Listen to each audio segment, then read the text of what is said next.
ಇದಂ ವಿಷ್ಣುರುಚಕ್ರಮೇ ತ್ರೇಧಾದಿದೇ ಪದಂ ಸಮೂಢಪಸ್ಯಮಾಗಂ ಸುರೇಂ ಕಲ್ಯಾಣಾತ್ಮಕಗಾತ್ರಾತ್ ಕಾಮಿಧಾರ್ಥಪ್ರದಾಯಿನೀಂ ಶ್ರೀಮದ್ವೆಂಕಟನಾಥಾಯಾಂ ಶ್ರೀನಿವಾಸಾಯ ಮಂಗಳಂ.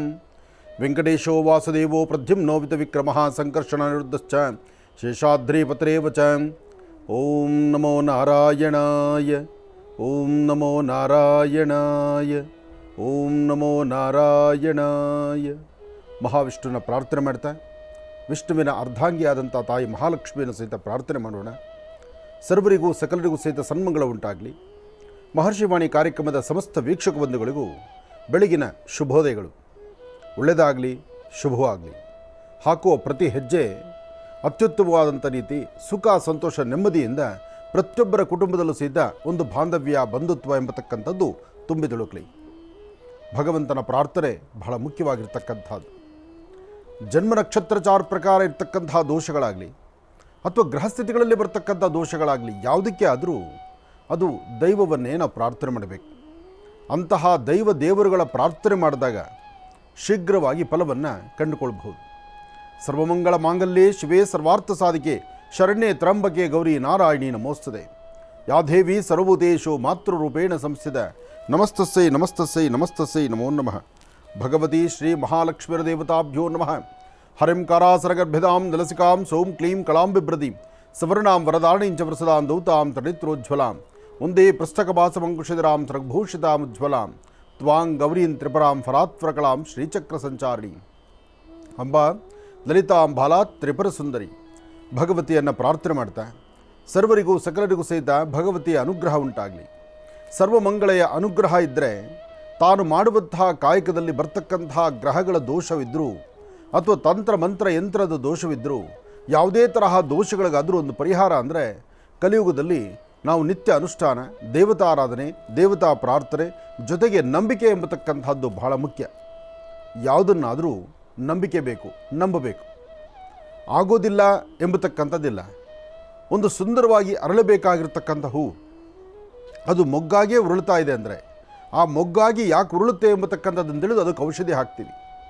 ಹಾಗೆ ಮನಸ್ಸೊಳಗಿರ್ತಕ್ಕಂಥ ಕೆಲವಷ್ಟು ನೋವುಗಳನ್ನು ಪ್ರತಿನಿತ್ಯ ಇಟ್ಟುಕೊಂಡು ಆ ನೋವುಗಳನ್ನು ಹೇಗೆ ಬಗೆಹರಿಸ್ಕೋಬೇಕು ಎಂಬತಕ್ಕಂಥ ಚಿಂತನೆ ಮಾಡುವಾಗ ಈ ನೋವಿಗೆ ಪರಿಹಾರವೇ ಇಲ್ವೇನೋ ಎಂಬಂಥ ರೀತಿ ಆಗೋಗ್ಬಿಡುತ್ತೆ. ಆದರೆ ಆಗಲೇ ಅದಕ್ಕೆ ಪರಿಹಾರದ ಮಾರ್ಗಗಳು ಸಾಕಷ್ಟು ಕಡೆ ಓಪನ್ ಆಗಿರುತ್ತೆ, ಸಾಕಷ್ಟು ಕಡೆ ಗೊತ್ತಿರುತ್ತೆ. ಆದರೆ ಅದಕ್ಕೊಂದು ಹೆಜ್ಜೆ ಮುಂದೆ ಹಾಕಿ ಆ ಪರಿಹಾರದ ಮಾರ್ಗವನ್ನು ಹುಡುಕೊಳ್ಳುವಷ್ಟು ಮನಸ್ಸು ನಿಮ್ಮಲ್ಲಿ ಇರಬೇಕಷ್ಟೆ. ಅಲ್ಲಿ ಆ ಮನಸ್ಸಿನ ಸ್ಥಿತಿ ಎಲ್ಲವೂ ಸಹಿತ ಸುತ್ತಲೂ ಸಹಿತ ಕತ್ತಲು ಆವರಿಸಿಬಿಟ್ಟಾಗ ಯಾವುದೂ ಸಹಿತ ಕಣ್ಣಿಗೆ ಕಾಣದಂಥ ರೀತಿಯಲ್ಲಿರುತ್ತೆ. ಕೈ ಬೀಸಿ ಕರಿತಕ್ಕಂಥವರು ಸಾಕಷ್ಟು ಜನ ಇದ್ದರೂ ಯಾರೊಬ್ಬರ ಕರೆಗೂ ಓಗೊಡುವಂತಹ ಮನಸ್ಸು ನಮ್ಮದಾಗಿರೋದಿಲ್ಲ. ಅಂದರೆ ಇಲ್ಲಿ ಕರ್ಮಫಲವೂ ಹೌದು, ಜೊತೆಗೆ ಮನುಷ್ಯರ ಮನಸ್ಥಿತಿಯೂ ಹೌದು. ಹಾಗಾಗಿ ಎಂತಹದ್ದೇ ಕಷ್ಟಗಳಂತ ಬಂದಾಗ ಮೊದಲು ನಾವು ಮನಸ್ಸಲ್ಲಿ ಒಂದು ಗಟ್ಟಿ ನಿಲುವು ತಂದುಕೊಳ್ಬೇಕು. ಈ ದಿನ ಬೆಳಗಿನ ಸೂರ್ಯೋದಯ, ಸಂಜೆ ಚಂದ್ರೋದಯ, ಬೆಳಗಿನ ಸೂರ್ಯೋದಯ, ಸಂಜೆಯ ಚಂದ್ರೋದಯ, ಸೂರ್ಯ ಚಂದ್ರಗಳ ಅಂದರೆ ಸೂರ್ಯ ಚಂದ್ರರ ಮಧ್ಯದಲ್ಲಿ ಇವತ್ತಿನ ಬದುಕಿದೆ. ಹಾಗಿದ್ದಾಗ ಈ ಬದುಕಲ್ಲಿ ಆಗು ಹೋಗಬೇಕಾಗಿರ್ತಕ್ಕಂಥ ಪ್ರತಿಯೊಂದು ಎಲ್ಲ ರೀತಿ ರಿವಾಜುಗಳು ಎಲ್ಲವೂ ಮೊದಲೇ ನಿರ್ಣಯ ಆಗಿರುತ್ತೆ ಅಂತ. ಆ ಮುಂಚಿತವಾಗಿ ನಿರ್ಣಯ ಆದಾಗ ನಮಗೇನಾಗಬೇಕು, ಏನು ಮಾಡಬೇಕು, ಯಾವ ಕೆಲಸ ಹೇಗಾಗಬೇಕು ಎಲ್ಲವನ್ನೂ ಭಗವತ್ ಸಂಕಲ್ಪದಂತೆ ಆಗುತ್ತೆ. ಆಯಾ ಕಾಲಕ್ಕೆ ಬರ್ತಕ್ಕಂತಹ ಗಂಡಾಂತರಗಳನ್ನು ಹೆದರಿಸಬೇಕಾದ್ದು, ಬೀಸೋ ದೊಣ್ಣೆ ತಪ್ಪಿಸ್ಕೊಂಡ್ರೆ 1000 ವರ್ಷ ಆಯುಷು ಅಂತಾರಲ್ಲ, ಆ ಪ್ರಕಾರವಾದಂಥ ಒಂದು ಚಿಂತನೆಯನ್ನು ನಾವು ಮಾಡಬೇಕಷ್ಟೆ. ಆದರೆ ಇದಕ್ಕೆಲ್ಲ ಮೂಲ ನಂಬಿರ್ತಕ್ಕಂತಹ ದೈವವನ್ನೇ ನಾವು ಪ್ರಾರ್ಥನೆ ಮಾಡಬೇಕು. ಪ್ರತಿಯೊಬ್ಬರು ಸಹಿತ ಮಾತಾಡುವಂತಹ ದೈವವನ್ನು ನಾವು ಹುಡುಕುವಂಥದ್ದು ಅಥವಾ ನಮಗೆ ಆ ಕಷ್ಟ ಬಂದಾಗ ಕೈ ಹಿಡಿದು ನಾನಿದ್ದೇನೆ ಅಂತ ಹೇಳುವಂಥದ್ದಲ್ಲ. ದೈವವನ್ನು ನಂಬಿದ್ರೆ ಸದಾಕಾಲ ನಮ್ಮ ಬೆನ್ನಲ್ಲೇ ನಿಂತು ಆ ಸಮಸ್ಯೆಗಳಿಗೊಂದು ಪರಿಹಾರವನ್ನು ಕಲ್ಪಿಸುವಂಥ ಅದ್ಭುತವಾದಂಥ ಒಂದು ಚಿಂತನೆ ಆಗುತ್ತೆ. ಹಾಗಾಗಿ ಸಮಸ್ಯೆ ಬಂದಾಗ ಹೆಚ್ಚು ಆಲೋಚನೆ ಮಾಡಿದಿರ ಸಮಸ್ಯೆಗೊಂದು ಪರಿಹಾರವನ್ನು ಕಂಡುಕೊಳ್ಳೋ ಮಾರ್ಗ ಹೇಗಪ್ಪ ಅಂದರೆ ಮೊದಲು ಆಲೋಚನೆಗಳಿಂದ ಹೊರಬರ್ತಕ್ಕಂಥದ್ದು. ಆಲೋಚನೆಯಿಂದ ಹೊರಬಂದು ನಿಮ್ಮ ಮನಸ್ಸಿನ ಸ್ಥಿತಿಯನ್ನು ಬೇರೊಂದು ಕಡೆ ಹರಿಬಿಟ್ರೆ ಆಗ ಇಲ್ಲಿ ಪರಿಹಾರ ಸಿಕ್ಬಿಡುತ್ತೆ. ನಾವು ಆ ಪರಿಸ್ಥಿತಿಯಲ್ಲಿದ್ದಾಗ, ಅಲ್ಲೇ ಕೂತಿದ್ದಾಗ, ಅದೇ 4 ಗೋಡೆ ಮಧ್ಯದಲ್ಲಿ ಕೂತಾಗ ಮಾತ್ರ ಸಮಸ್ಯೆಗೆ ಪರಿಹಾರ ಕಾಣದಂಥ ರೀತಿಯಲ್ಲಾಗುತ್ತೆ. ಸಮಸ್ಯೆ ಸಾಮ್ರಾಜ್ಯದಲ್ಲಿ ಸಾಕಷ್ಟು ಬರುತ್ತೆ. ಬಂದ ಸಮಸ್ಯೆಗಳಿಗೆ ಪರಿಹಾರ ಅಲ್ಲಿಂದಲೇ ಹುಡುಕೋಬೇಕಾಗತ್ತೆ. ಅದಕ್ಕೆ ದೈವದ ಅನುಗ್ರಹ ಬೇಕಾಗತ್ತೆ. ದೇವರುಗಳ ಪ್ರಾರ್ಥನೆಯಿಂದ ಮಾತ್ರ ಎಲ್ಲವೂ ಸಾಧ್ಯವಾಗುತ್ತೆ. ಮನಸ್ಸು ಏಕಾಗ್ರತೆ, ಮನಸ್ಸಿನ ತಿಳಿಯ ವಾತಾವರಣ ಇದು ಬಹಳ ಮುಖ್ಯವಾಗಿರ್ತಕ್ಕಂತಹದ್ದು. ಹಾಗೆ ಮನುಷ್ಯನ ಜಾತಕದಲ್ಲಿ ಬರ್ತಕ್ಕಂಥ ದೋಷಗಳಿಗೆ ಆಗಿಂದಾಗಲೇ ಪರಿಹಾರವನ್ನು ಕಂಡುಕೊಳ್ಬೇಕಾದ್ದು ಧರ್ಮ. ಯಾವ ಗ್ರಹವೂ ಸಹಿತ ನೋಡಿ, ಮನುಷ್ಯರಿಗೆ ಕಷ್ಟ ಬಂದಾಗ ಮಾತ್ರ ತಲೆ ಮೇಲೆ ಕೈ ಹೊತ್ತು ಕೂತ್ಕೊಳ್ಳೋದು. ಸುಖದ ಸುಪ್ಪತ್ತಿಗೆಯಲ್ಲಿ ತೇಲುವಾಗ, ಸುಖದ ಸಂತೋಷದ ಕ್ಷಣಗಳನ್ನು ಕಳೆಯುವಾಗ ನಮಗೆ ನಮ್ಮ ಪರಿಸರ, ನಮ್ಮ ಸುತ್ತಮುತ್ತ ಅಥವಾ ನಮ್ಮ ದೇವರು ದಿನರು ಯಾರೂ ಅದು ಗಮನಕ್ಕೆ ಬರೋದಿಲ್ಲ. ಯಾಕೆಂದರೆ ಆ ಸುಖದ ಕ್ಷಣಗಳು ಹಾಗಿರುತ್ತೆ. ಆದರೆ ಕಷ್ಟ ಅಂತ ಬಂದಾಗ ಸಂಪೂರ್ಣವಾಗಿ ಪ್ರಪಂಚನೇ ಕತ್ತಲಾಗೋಗ್ಬಿಡುತ್ತೆ. ಕಷ್ಟ ಅಂತ ಬಂದಾಗ ಇಡೀ ಪ್ರಪಂಚ ಕತ್ತಲಾಗುವಂಥದ್ದು. ಸುಖ ಸಂತೋಷ ಬಂದಾಗ ಯಾವುದ್ರ ಬಗ್ಗೆ ಅರಿವು ಬಾರದಿರತಕ್ಕಂಥದ್ದು. ಇದು ಒಂದು ನಾಣ್ಯದ ಎರಡು ಮುಖಗಳಿದ್ದ ಹಾಗೆ. ಒಂದೇ ನಾಣ್ಯದ ಎರಡು ಮುಖ, ಕಷ್ಟ ಮತ್ತು ಸುಖ. ಹಾಗಾಗಿ ಯಾವುದೂ ಇಲ್ಲಿ ಶಾಶ್ವತವಲ್ಲ. ಸುಖ ಬಂದು ಜೀವನ ಪೂರ್ತಿ ಸುಖ ಇಲ್ಲ ಅಂದಾಗ ಕಷ್ಟ ಬಂದು ಪುನಃ ಜೀವನ ಪೂರ್ತಿ ಕಷ್ಟ ಆಗತ್ತಾ? ಕಷ್ಟಕ್ಕೂ ಕೊನೆ ಇದೆ, ಸುಖಕ್ಕೂ ಕೊನೆ ಇದೆ. ಸುಖ ದುಃಖಗಳಿಗೆ ಕೊನೆ ಅಂತಿದ್ದಾಗ ನಾವು ಮುಂದೆ ಕಾಣುವಂತಹದ್ದು ಒಂದು ಅಗೋಚರವಾಗಿರೋ ಶಕ್ತಿ. ಆ ಶಕ್ತಿಯನ್ನು ನಂಬಬೇಕು, ಭಗವಂತನ ಪ್ರಾರ್ಥನೆ ಮಾಡಬೇಕು. ಅಸಾಧ್ಯವಾದಂಥ ಒಂದು ಶಕ್ತಿ ಇದೆ ಎಂಬತಕ್ಕಂಥದ್ದನ್ನು ನಂಬಿದ್ರೆ ಮಾತ್ರ ಎಲ್ಲವೂ ಸಾಧ್ಯ. ಸರ್ವರಿಗೂ ಸಕಲರಿಗೂ ಸಹಿತ ಸನ್ಮಂಗಳ ಉಂಟಾಗಲಿ. ಬೆಳಗಿನ ಶುಭೋದಯದ ಈ ಶುಭ ಸಂದರ್ಭದಲ್ಲಿ ತಮ್ಮೆಲ್ಲರ ಮನಸ್ಸಲ್ಲಿರ್ತಕ್ಕಂಥ ದ್ವಂದ್ವ ನಿಲುವು ದೂರ ಆಗಲಿ. ತಾವು ಯಾವ್ಯಾವ ಸಂಕಲ್ಪವನ್ನು ಇವತ್ತು ಇಟ್ಕೊಂಡಿದ್ದೀರೋ, ಯಾವ ಸಂಕಲ್ಪದಿಂದ ಪರಿಪೂರ್ತಿಯಾಗಿ ಕಾಯಕವನ್ನು ಮಾಡಬೇಕು ಅಂತಿದ್ದೀರೋ, ಯಾವ ವೃತ್ತಿಯನ್ನು ಆಯ್ಕೆ ಮಾಡಿಕೊಂಡು ಅದರಲ್ಲೇ ನಡೀಬೇಕು ಅಂತಿದ್ದೀರೋ, ಅಥವಾ ಮಂದಗತಿಯಲ್ಲಿ ಸಾಗುವಂತಹ ಕೆಲಸಗಳಾದರೂ ಇವತ್ತಿಗೆ ಮಂದಗತಿ ಆದರೂ ನಾಳೆ ಬೆಳಗ್ಗೆ ಚುರುಕಿದೆ. ಇವತ್ತು ಕೆಲಸ ಆಗಲಿಲ್ಲ ಅಂತ ಮನಸ್ಸು ನೊಂದ್ಕೊಳ್ಳೋದು ಬೇಡ. ಇವತ್ತು ಆಗದಂಥ ಕೆಲಸ ನಾಳೆಗೆ ಆಗೇ ಆಗುತ್ತೆ. ಯಾಕೆಂದರೆ ಇವತ್ತು 90 ಭಾಗದ ಕೆಲಸ ಮುಗಿದಿರುತ್ತೆ, 10 ಭಾಗ ನಿಂತಿರುತ್ತೆ. 10 ಭಾಗ ನಿಂತ ಕೆಲಸ ನಾಳೆಗೆ ಪರಿಪೂರ್ತಿ ಆಗುತ್ತೆ. ಅದನ್ನು ನಾವು ಅರ್ಥ ಮಾಡ್ಕೊಳ್ಳೋಣ. ಹಾಗೆ ಇವತ್ತಿನ ದಿವಸ ಮಹಾವಿಷ್ಣುನ ಪ್ರಾರ್ಥನೆ ಮಾಡೋಣ. ಇದಂ ವಿಷ್ಣುರ್ವಿಚಕ್ರಮೇ ತ್ರೇಧಾ ನಿಧೇ ಪದಂ ಸಮೂಢಪಸ್ಯ ಭಾಗಂ ಸುರೇ. ಮಹಾವಿಷ್ಣುವಿನ ಅನುಗ್ರಹ ಹೊಂದಿದ್ರೆ 2 ತುಳಸಿ ದಳವನ್ನು ವಿಷ್ಣು ಪಾದದ ಮೇಲೆ ಇಟ್ಟೊಂದು ಪ್ರಾರ್ಥನೆ ಸಲ್ಲಿಸಿದ್ರೆ ಎಂತಹ ಅಸಾಧ್ಯವಾದ್ದಾದರೂ ಅದು ಸಾಧ್ಯ ಆಗುತ್ತೆ. ಆದರೆ ಆ ಸಾಧ್ಯ ಎಂಬತಕ್ಕಂಥದ್ದು ನಾವು ಗಮನಕ್ಕೆ ತಂದುಕೊಳ್ಬೇಕಾದ್ರೂ ಆಯಾ ಕಾಲಕ್ಕೆ ಬಂದೊದಗುವಂಥ ತೊಂದರೆಗಳಿದೆಯಲ್ಲ, ಅದನ್ನು ದೂರ ಮಾಡಿಕೊಳ್ಬೇಕು. ಅದರಿಂದಷ್ಟೇ ಮುಕ್ತಿ ಸಿಗ್ತಕ್ಕಂಥದ್ದು. ಹಾಗಾಗಿ ಇವತ್ತಿನ ಈ ವಿಶೇಷವಾಗಿರ್ತಕ್ಕಂಥ ಈ ಶುಭ ದಿನ, ಪ್ರತಿನಿತ್ಯವೂ ಒಂದು ಶುಭ ದಿನವೇ. ಒಂದು ಸತಿ ಅಂದುಕೊಳ್ತೀವಿ ನಾವು, ಇವತ್ತಿನ ಗ್ರಹಸ್ಥಿತಿಗಳು ಹೀಗಿದೆಯಲ್ಲ ಅಂತ. ಗ್ರಹಸ್ಥಿತಿಗಳು ಹಾಗಿರಬಹುದು, ಆದರೆ ಅದನ್ನು ಆಳುವಂಥ ಭಗವಂತ ಇದ್ದಾನಲ್ಲ. ಪ್ರತಿಯೊಂದು ಗ್ರಹಕ್ಕೂ ಗ್ರಹದ ಅಧಿದೇವತೆ ಇದ್ದಾನೆ. ಪ್ರತಿಯೊಂದು ಗ್ರಹಕ್ಕೂ ಒಂದೊಂದು ಗ್ರಹದ ಅಧಿದೇವತೆಗಳಿದ್ದಾರೆ. ಆ ಅಧಿದೇವತೆಗಳು ಅವತ್ತಿನ ಒಂದು ದಿನವನ್ನು ಮುಂದೆ ನಡೆಸ್ತಿರ್ತಾರೆ. ಆ ನಡೆಸುವಂತಹ ಭಗವಂತನ್ನೇ ಪ್ರಾರ್ಥನೆ ಮಾಡಿದ್ರೆ, ಅದಕ್ಕೆ ಅಂತಲೇ ಕಾಲಕ್ಕೂ ಸಹಿತ ಅಸ್ತು ಅಂತಕ್ಕಂತಹ ಅಶ್ವಿನಿ ದೇವತೆಗಳಿದ್ದಾರೆ. ಅಶ್ವಿನಿ ದೇವತೆಗಳನ್ನು ಅದಕ್ಕೆ ಆಡುವ ಪ್ರತಿ ಮಾತಲ್ಲೂ ಸಹಿತ ಒಳ್ಳೆಯದ್ರ ಬಗ್ಗೆ ಚಿಂತನೆ ಮಾಡ್ತಾ ಹೋಗೋಣ. ಯಾಕೆ ನಾವು ಕೆಟ್ಟದ್ದನ್ನೇ ಆಲೋಚನೆ ಮಾಡಬೇಕು? ಕೆಟ್ಟದ್ದನ್ನೇ ಆಲೋಚನೆ ಮಾಡಿ ಮೇಲಿರ್ತಕ್ಕಂಥ ಅಶ್ವಿನಿ ದೇವತೆಗಳು ಅಸ್ತು ಅನ್ನೋದಕ್ಕಿಂತ ಒಳ್ಳೆಯದನ್ನು ಆಲೋಚನೆ ಮಾಡ್ತಾ ಹಾಕುವ ಪ್ರತಿ ಹೆಜ್ಜೆಯಲ್ಲೂ ಭಗವಂತನ ಕಾಯೋಣ. ಆತನ ಅಸ್ತು ಎಂಬತಕ್ಕಂಥ ಪದ ನಮಗಾಗಿ ಬರುವ ತನಕ ನಾವು ಒಳ್ಳೆಯದನ್ನೇ ಮಾತಾಡ್ತಾ ಮುಂದೆ ನಡೆಯೋಣ. ಒಳ್ಳೆಯದಾಗಲಿ, ಶುಭವಾಗಲಿ. ಭಗವಂತನ ಪ್ರಾರ್ಥನೆ ಅಥವಾ ಕಷ್ಟ ಸುಖಗಳನ್ನು ದೂರ ಮಾಡಿಕೊಳ್ತಕ್ಕಂಥದ್ದು. ಕಷ್ಟ ಅಂತ ಬರ್ತಕ್ಕಂಥದ್ದು ಹೇಗೆ? ಅಥವಾ ಕಷ್ಟಕ್ಕೊಂದು ಪರಿಹಾರವಾದರೂ ಹೇಗೆ? ಕಷ್ಟಕ್ಕೆ ಪರಿಹಾರ ಎಂಬತಕ್ಕಂಥದ್ದನ್ನು ನೋಡೋದಾದರೆ ನಾವು ಯಾವುದಾದ್ರೂ ಒಂದು ಮಾರ್ಗದಲ್ಲಿ ಆಧ್ಯಾತ್ಮಿಕವಾದಂಥ ಒಂದು ಚಿಂತನೆ ಮಾಡುವಂತಹದ್ದು. ಕಷ್ಟ ಅಂತ ಬಂದಾಗ ದೇವರು ದಿಂಡ್ರು, ಜಪ ತಪ, ಹೋಮ ಹವನ ಅಥವಾ ದೇವಸ್ಥಾನಗಳು, ಪುಣ್ಯಕ್ಷೇತ್ರಗಳು ಇದು ನೋಡೋದ್ರಿಂದ ಕಷ್ಟ ಪರಿಹಾರನ ಎಂಬತಕ್ಕಂಥದ್ದು ಒಂದಷ್ಟು ವರ್ಗ. ಅಥವಾ ಈ ಸಮಯದಲ್ಲಿ ನಮ್ಮ ಶ್ರಮವನ್ನು ಪಟ್ಟು ಇನ್ನಷ್ಟು ನಾವು ಕೆಲಸ ಮಾಡಿ ಆ ಕಷ್ಟವನ್ನು ಬಗೆಹರಿಸ್ಕೊಳ್ಳೋಣ ಅನ್ನಬಹುದಾ? ಅದು ಸತ್ಯವೇ. ಯಾಕೆಂದರೆ ಕಷ್ಟ ಅಂತ ಬಂದಾಗ ಆದರೆ ಬರುವ ಕಷ್ಟ ಯಾವುದು ಅನ್ನೋದನ್ನು ಚಿಂತನೆ ಮಾಡಬೇಕಿಲ್ಲಿ. ಹಣಕಾಸಿನ ಕಷ್ಟ ಆದರೆ ದುಡಿಯೋದ್ರಲ್ಲಿ ಸಂಜೆ ಓಟಿ ಮಾಡೋಣ. 4 ಗಂಟೆ ತನಕ ಇರುತ್ತೆ ಡ್ಯೂಟಿ, ಅಥವಾ 5 ಗಂಟೆವರೆಗೂ ಇರುತ್ತೆ, ಅಥವಾ 6 ಗಂಟೆ ಮುಗಿಯುತ್ತೆ. 6ರಿಂದ ಪುನಃ ರಾತ್ರಿ 11 ಗಂಟೆವರೆಗೂ ಮಾಡೋಣ. ಓಟಿ ಕಾಸು ಬಂದದ್ದನ್ನು ನಮ್ಮ ಈ ಸಮಸ್ಯೆಯನ್ನು ಬೇಗ ನಾವು ಕ್ಲಿಯರ್ ಮಾಡ್ಕೋಬೋದು. ಆದರೆ ಮನಸ್ಸಿಗೋ ಅಥವಾ ಹೃದಯಕ್ಕೋ ಅಥವಾ ಬೇರೆ ಏನೋ ಒಂದು ಸಮಸ್ಯೆನೋ ಅಥವಾ ಒಂದು ಕುಟುಂಬದಲ್ಲಿ ಬರ್ತಕ್ಕಂತಹ ತೊಂದರೆಗಳು ಆದರೆ ಅದಕ್ಕೆ ಪರಿಹಾರ ಹೇಗೆ ಹುಡುಕ್ತೀವಿ? ಆಗ ಪರಿಹಾರ ಒಂದು ಕಾಣದ ಅಗೋಚರವಾಗಿರೋ ಶಕ್ತಿಯೇ ಕೊಡಬೇಕು. ಬಿಟ್ಟರೆ ನಿಮ್ಮ ದುಡಿಮೆಯಿಂದಲೋ ಅಥವಾ ನೀವು ಮಾಡುವ ಸಾಲದಿಂದಲೋ ಅಥವಾ ಇರುವ ಒಂದಷ್ಟು ಆಸ್ತಿಯನ್ನು ಮಾರೋದ್ರಿಂದಲೋ ಬರುತ್ತೆ ಅಂದರೆ ಯಾರು ಬೇಕಾದರೂ ಮುಂದಾಗ್ಬೋದು. ಆಸ್ತಿ ಮಾರೋದ್ರಿಂದ ಸಮಸ್ಯೆ ಬರೋಲ್ಲ ಅಥವಾ ಸಮಸ್ಯೆ ಕ್ಲಿಯರ್ ಆಗೋಲ್ಲ. ಅಥವಾ ದುಡಿಮೆಯನ್ನು ಮತ್ತಷ್ಟು ಮಾಡೋಣ, ಹಗಲು ಅಂದಿರ ರಾತ್ರಿ ಅಂದಿರ ನೈಟ್ ಅಂಡ್ ಡೇ ವರ್ಕ್ ಮಾಡೋಣ, ಅದು ಮುಗಿಯೋದಲ್ಲ. ಹೋಗಲಿ ಕೈಯಡ್ಡಿ ಸಾಲ ತರೋಣ, ಅದರಲ್ಲೂ ಮುಗಿಯೋದಲ್ಲ. ಮತ್ತೇನು ಮಾಡ್ಬೋದು? ಅದನ್ನು ಆಲೋಚನೆ ಮಾಡೋದಾದರೆ ಒಂದು ಸಣ್ಣ ಕಥೆ ಇದೆ ಕೇಳಿ. ಒಂದು ಕುಟುಂಬ, ಚೆನ್ನಾಗಿರ್ತಕ್ಕಂಥ ಕುಟುಂಬ. ಆ ಕುಟುಂಬದಲ್ಲಿ ಪ್ರತಿನಿತ್ಯ ತನ್ನ ಕಾಯಕ ಹೇಗಿತ್ತಪ್ಪ ಅಂದರೆ, ಕುಟುಂಬದ ಎಲ್ಲ ಸದಸ್ಯರು ಸಹಿತ ಬೆಳಿಗ್ಗೆದ್ದು ದೇವರಿಗೊಂದು ಪ್ರಾರ್ಥನೆ ಮಾಡಿ ಅವರವರ ಕೆಲಸಗಳನ್ನು ಮುಂದುವರಿಸ್ತಾ ಹೋದರು. ಪ್ರತಿನಿತ್ಯ ಆ ಕುಟುಂಬವನ್ನು ತಾಯಿ ಮಹಾಲಕ್ಷ್ಮಿ ನಿಂತು ಎಲ್ಲರಿಗೂ ಅರಸ್ತಿದ್ಲು, ಆಶೀರ್ವಾದ ಮಾಡ್ತಿದ್ಲು. ಆರ್ಥಿಕ ಸಂಕಷ್ಟ ಇರಲಿ, ಆರೋಗ್ಯ ಇರಲಿ, ವ್ಯವಹಾರಗಳಿರಲಿ, ಯಾವುದೇ ಸಮಸ್ಯೆಗಾದರೂ ನಾನಿದ್ದೀನಿ ಅಂತ ಹೇಳಿ ತಾಯಿ ಮಹಾಲಕ್ಷ್ಮಿ ನಿಂತು ಅಭಯವನ್ನು ಕೊಡ್ತಾ ಇದ್ಲು. ಆದರೆ ಬ್ರಹ್ಮ ವಿಷ್ಣು ಮಹೇಶ್ವರರು ತ್ರಿಮೂರ್ತಿಗಳೇ ಸಹಿತ ಅವರು ಕೊಟ್ಟಂಥ ಕಾಯಕವನ್ನು ನಿರ್ವಹಿಸಬೇಕಾದ್ದು ಗ್ರಹಗಳ ನಿಯಮ ಇದೆಯಲ್ಲ, ಅರ್ಥ ಮಾಡ್ಕೊಳ್ಳಿ. ಬ್ರಹ್ಮ ವಿಷ್ಣು ಮಹೇಶ್ವರರು ತ್ರಿಮೂರ್ತಿಗಳು ನವಗ್ರಹಗಳಿಗೆ ಒಂದು ಕೆಲಸವನ್ನು ನಿರ್ವಹಿಸಿದ್ದಾರೆ. ನವಗ್ರಹಗಳ ಕೆಲಸ ಏನು? ಸೂರ್ಯ ಹೃದಯಕ್ಕೆ ಸಂಬಂಧಪಟ್ಟದ್ದು, ಮುಖದ ವರ್ಚಸ್ಸಿಗೆ ಸಂಬಂಧಪಟ್ಟದ್ದು, ನಿಮ್ಮ ಬ್ರೈನಲ್ಲಿ ಯೋಚನೆ ಮಾಡುವಂಥ ರೀತಿಗೆ ಸಂಬಂಧಪಟ್ಟದ್ದು ಸೂರ್ಯ ನೋಡ್ತಿರ್ತಾನೆ. ಗುರು ಲಾಭದಾಯಕವಾಗಿರ್ತಕ್ಕಂತಹ ಕೆಲಸ ಕಾರ್ಯಗಳನ್ನು, ಆಗು ಹೋಗುಗಳನ್ನು, ಆಗಬೇಕಾಗಿರ್ತಕ್ಕಂಥದ್ದನ್ನು ಅಷ್ಟೇ ಗೌರವಾನ್ವಿತವಾಗಿ ಆಗಲಿ ಎಂಬತಕ್ಕಂಥ ಚಿಂತನೆಯಲ್ಲಿ ಗುರು ಇರ್ತಾನೆ. ಶುಕ್ರ ನಿಮ್ಮ ಮುಖದ ವರ್ಚಸ್ಸನ್ನು, ಸೆಂಟರ್ ಆಫ್ ಅಟ್ರಾಕ್ಷನ್ನ ಎಲ್ಲೇ ಹೋದರೂ ನಿಂತರೂ ನೀವು ಕಾಣಬೇಕು ಎಂಬತಕ್ಕಂಥದ್ದನ್ನು, ನಿಮ್ಮ ವರ್ಚಸ್ಸು ತೇಜಸ್ಸನ್ನು ಮತ್ತಷ್ಟು ವೃದ್ಧಿಸ್ತಾ ಇರ್ತಾರೆ. ಇನ್ನು ಬುಧ ಆಲೋಚನೆ ಮಾಡ್ತಕ್ಕಂಥದ್ದು, ಆ ತೀಕ್ಷ್ಣಗತಿಯಲ್ಲಿ ಆಲೋಚನೆ ಮಾಡುವಂಥ ರೀತಿ ಇರುತ್ತಲ್ಲ, ಆ ಫ್ರಾಕ್ಷನ್ ಆಫ್ ಸೆಕೆಂಡ್ ಇಂಥದ್ದೊಂದು ಆಲೋಚನೆ ಮಾಡೋಂಥದ್ದೊಂದು ಮಾತಾಡಿಬಿಟ್ರೆ ಆ ಮಾತು ಅಲ್ಲಿಗೆ ಆ ಪಾಯಿಂಟ್ಗೆ ಸರಿ ಹೋಗಬೇಕು. ಆ ಚಿಂತನೆಗಳನ್ನು ಕೊಡೋದು ಯಾರು? ಅದು ಬುಧನೇ ಕೊಡಬೇಕು. ಬುಧ ಆಯಿತು, ಗುರು ಆಯಿತು, ಶುಕ್ರ ಆಯಿತು.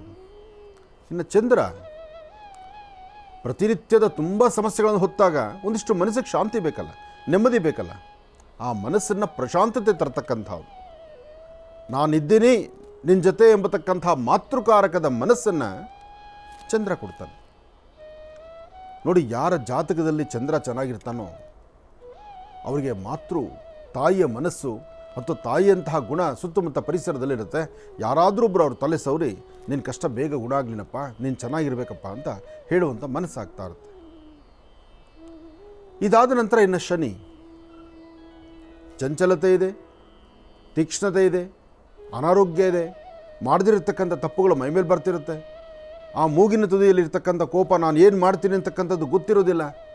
ವೇಗವಾಗಿ ಬರ್ತಕ್ಕಂಥ ರೈಲು ದಾಟಕ್ಕಾಗೋದಿಲ್ಲ ಅಂತ ಒಳಮನಸ್ಸು ಹೇಳ್ತಾ ಇರುತ್ತೆ. ಆದರೂ ನೋಡೇ ಬಿಡೋಣ, ದಾಟೇ ಬಿಡೋಣ ಅಂತ ದಾಟ್ಲಿಕ್ಕೆ ಹೋಗುವಂಥದ್ದು, ಆ ಕನಿಷ್ಠ ಪಕ್ಷ ಪ್ರಾಣ ಹೋಗೋದಿಲ್ಲ. ಆ ಬರುವ ರೈಲಿನ ರಭಸ ಇದೆಯಲ್ಲ, ಆ ರಭಸದ ವೇಗದ ಗಾಳಿಗೆ ಈ ದೇಹ ಅಷ್ಟು ದೂರ ಹೋಗಿ ಬೀಳುತ್ತೆ, ಮೈಕೈ ಪೆಟ್ಟಾಗುತ್ತೆ.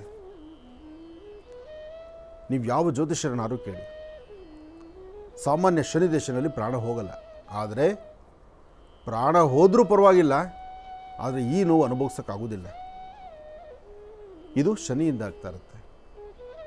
ಇನ್ನು ರಾಹು 18 ವರ್ಷ ತನ್ನ ಯಾತ್ರೆ. 18 ವರ್ಷ ಒಂದು ಗ್ರಹ ಒಬ್ಬ ವ್ಯಕ್ತಿನ ಆತನ ಬೆಂಬಡದಿರ ಬಂದು ಬೆನ್ನಲ್ಲಿ ನಿಂತ್ಕೊಂಡ್ಬಿಟ್ರೆ ಆರೋಗ್ಯ, ಮನಸ್ಸಿನ ಸ್ಥಿತಿ, ಚಂಚಲತೆ, ಅಮೃತ ಕೈಲಿಡಿದ್ರು ಅಮೃತವನ್ನು ಪಕ್ಕದಲ್ಲಿಟ್ಟು ವಿಷವೇ ಬೇಕು ಅಂತ ಹೇಳುವಂಥ ಹುಚ್ಚು ಮನಸ್ಸು, ಇದು ರಾಹುವಿನಿಂದ. ಇನ್ನು ಕೇತುವಿನಿಂದ ಆಗುವಂತಹ ಮನಸ್ಸು ನೋಡಿ, ರಾಹು ಕೇತುಗಳಲ್ಲಿ ಒಂದು ವಿಶೇಷವಾದ ಗುಣ ಇದೆ. ಆದರೆ ನಾವು ನೋಡುವಂಥದ್ದು ಜಾತಕಗಳಲ್ಲಿ ಗುರು ಶನಿ ಹೇಗಿದ್ದಾರೆ ಅಂತ. ಆದರೆ ಕೇತು ಪ್ರತಿ ಕಾಲವೂ ಸಹಿತ ಆಗುವಂತಹದ್ದು, ನಡೆಯುವಂತಹದ್ದು, ಏನೋ ಒಂದು ಕೆಲಸ ಸಾಧನೆ ಮಾಡ್ಕೋಬೇಕು ಅಂದರೆ ನಮ್ಮ ಜೊತೆಯಲ್ಲೇ ಇರ್ತಕ್ಕಂಥವ್ರೊಬ್ಬರು ಅದಕ್ಕೆ ಕಲ್ಲು ಹಾಕ್ತಿರ್ತಾರೆ. ಅಂತಹ ಜೊತೆಯಲ್ಲಿ ಕಲ್ಲು ಹಾಕುವಂಥವ್ರನ್ನೇ ಜೊತೆಯಲ್ಲಿ ಇಟ್ಕೊಂಡು ನಾವು ಓಡಾಡ್ತಾ ಇರ್ತೀವಿ. ಅವರ ಸ್ನೇಹ ಬಿಡೋದಿಲ್ಲ ನಾವು. 4 ಜನ ಆ ವ್ಯಕ್ತಿ ಸರಿ ಇಲ್ಲ, ನೀನು ಅವ್ರ ಜೊತೆ ಓಡಾಡಬಾರ್ದು, ಅದು ನಿನ್ನ ಜೀವನಕ್ಕೆ ಅಪಾಯ, ನಿನ್ನ ಜೀವನಕ್ಕೆ ಒಂದು ಮಾರಕ, ನಿನ್ನ ಜೀವನ ಸಂಪೂರ್ಣ ನಶಿಸುತ್ತೆ, ಹಾಳಾಗುತ್ತೆ, ನಿನ್ನ ಇಡೀ ಕುಟುಂಬ ನಾಶ ಆಗುತ್ತೆ ಅಂದ್ರೂ ಅವ್ರ ಬಗ್ಗೆ ಅಪಾರವಾದಂಥ ವಿಶ್ವಾಸ, ಕಲ್ಪನೆ, ನೆಮ್ಮದಿ, ಸುಖ ಅಲ್ಲೇ ಇದೆ ನನಗೆ ಅಂಥೇಳಿ ಅವ್ರನ್ನ ಜೊತೆಯಲ್ಲಿ ಅಂಗೈಯಲ್ಲಿ ಇಟ್ಕೊಂಡು ಮೆರೆಸುವಂಥದ್ದು ಈ ವ್ಯಕ್ತಿಯ ಮನಸ್ಸಾಗುತ್ತೆ. ಅರ್ಥ ಮಾಡ್ಕೊಳ್ಳಿ, ಇದಿಷ್ಟು ಗ್ರಹಗಳದು. ಆದರೆ ಈ ನವಗ್ರಹಗಳು ಏನೇ ಆಳ್ವಿಕೆ ಮಾಡಬೇಕಾದರೂ ಮೇಲಿರ್ತಕ್ಕಂಥ ತ್ರಿಮೂರ್ತಿಗಳ ಆರ್ಡರ್ಸಲ್ಲೇ ಇರುತ್ತೆ. ಅವ್ರು ಹೇಳಿದ್ದಾರೆ, ನಿಮ್ಮ ಕಾಯಕವನ್ನು ಚಾಚೂ ತಪ್ಪದೇರ. ಅಷ್ಟೇ ಯಾಕೆ, ಆರ್ಡರ್ ಮಾಡಿರ್ತಕ್ಕಂಥ ನಮ್ಮನ್ನು ಬಿಡಬೇಡಿ ನೀವು ಅಂತ ಹೇಳಿದ್ದಾರೆ. ಒಮ್ಮೆ ಆ ಒಂದು ವಿಚಾರವನ್ನು ಭಗವಂತ ಹೇಳಿದಾಗ ಭಗವಂತನ ಗೃಹಸ್ಥಿತಿಗಳಲ್ಲೂ ಸಹಿತ ಇವರು ಪ್ರವೇಶ ಮಾಡ್ತಾರೆ. ಇನ್ನು ಸಾಮಾನ್ಯರ ಗತಿ ಏನು ಇರಲಿ, ಇದೆಲ್ಲ ಒಂದು ಭಾಗಕ್ಕಿಡೋಣ. ಒಂದು ಕುಟುಂಬ ಸದಾಕಾಲ ತಾಯಿ ಮಹಾಲಕ್ಷ್ಮಿಯನ್ನು ಪ್ರಾರ್ಥನೆ ಮಾಡ್ತಿದ್ರು. ಯಾವ ಗ್ರಹಗಳ ಕೆಟ್ಟ ಕಣ್ಣು, ಯಾವ ಗ್ರಹಗಳ ದೃಷ್ಟಿಕೋನ ಸಹಿತ ಆ ವಾಸ್ತುಗುರದ ಮೇಲೆ ಇರಲಿಲ್ಲ. ಲಕ್ಷ್ಮಿಯ ಕಟಾಕ್ಷ ಇತ್ತು, ನೆಮ್ಮದಿ ಇತ್ತು. ಆ ಕುಟುಂಬದಲ್ಲಿದ್ದಂಥದ್ದೇನು? ಗಂಡ ಹೆಂಡತಿ, ಇಬ್ಬರು ಗಂಡು ಮಕ್ಕಳು, ಇಬ್ಬರು ಸೊಸೆಯರು, ಮದುವೆ ಆಗಿರ್ತಕ್ಕಂಥವ್ರು. ಅವರಿಷ್ಟು ಜನ ಒಂದು ಪರಿವಾರದಲ್ಲಿದ್ದರು. ತಾಯಿ ಮಹಾಲಕ್ಷ್ಮಿಯ ಕೃಪೆಗೆ ಪಾತ್ರರಾಗಿದ್ದರು. ಆದರೆ ಕಾಲಚಕ್ರ ಉರುಳುತ್ತಾ ಬಂತು. ಒಂದು ದಿನ ತಾಯಿ ಮಹಾಲಕ್ಷ್ಮಿ ಪ್ರತ್ಯಕ್ಷಳಾಗಿ, ನಿಮ್ಮ ಕುಟುಂಬಕ್ಕೆ ಇಲ್ಲಿವರೆಗೂ ನಾನು ಸಲಹಿದ್ದೇನೆ. ನಾಳೆ ಬೆಳಗಿನ ಸೂರ್ಯೋದಯ ನಿಮ್ಮ ಕುಟುಂಬದ ಪ್ರಧಾನ ಅಂದರೆ ಮನೆಯ ಹಿರಿಯರ ಜಾತಕಕ್ಕೆ ಒಂದು ಗ್ರಹದ ಒಂದಷ್ಟು ಕೃಪೆ ನಿಮ್ಮ ಮೇಲೆ ಬೀಳುತ್ತೆ. ಅದಾದ ಮೇಲೆ ನಿಮಗೆ ಮನಸ್ಸು ಬಹಳ ಚಂಚಲತೆ ಆಗುತ್ತೆ, ಇಡೀ ಕುಟುಂಬವೇ ಛಿದ್ರ ಆಗುತ್ತೆ ಅಂತ ಹೇಳ್ತಾರೆ. ಇಡೀ ಕುಟುಂಬ ಛಿದ್ರ ಆಗುವಂಥ ಮನಸ್ಸು, ಅಂತಹ ಒಂದು ದೃಷ್ಟಿಕೋನ ನಿಮ್ಮ ಮೇಲಿದೆ. ಇದು ಗ್ರಹಗಳ ವಿನಿಯೋಗ, ಇದನ್ನು ತಪ್ಪಿಸ್ಲಿಕ್ಕೆ ಆಗೋದಿಲ್ಲ ಅಂತ ಹೇಳ್ತಾರೆ. ತಾಯಿ ಹೇಳಿದಂಥ ಮಾತು ಕುಟುಂಬದ ಸದಸ್ಯರಿಗೆ ತುಂಬ ನೋವುಂಟಾಗುತ್ತೆ. ಆದರೆ ಎಲ್ಲರ ಮಧ್ಯದಲ್ಲಿ ಕುಟುಂಬದ ಹಿರಿಯರು ಒಂದು ಮಾತು ಕೇಳ್ತಾರೆ.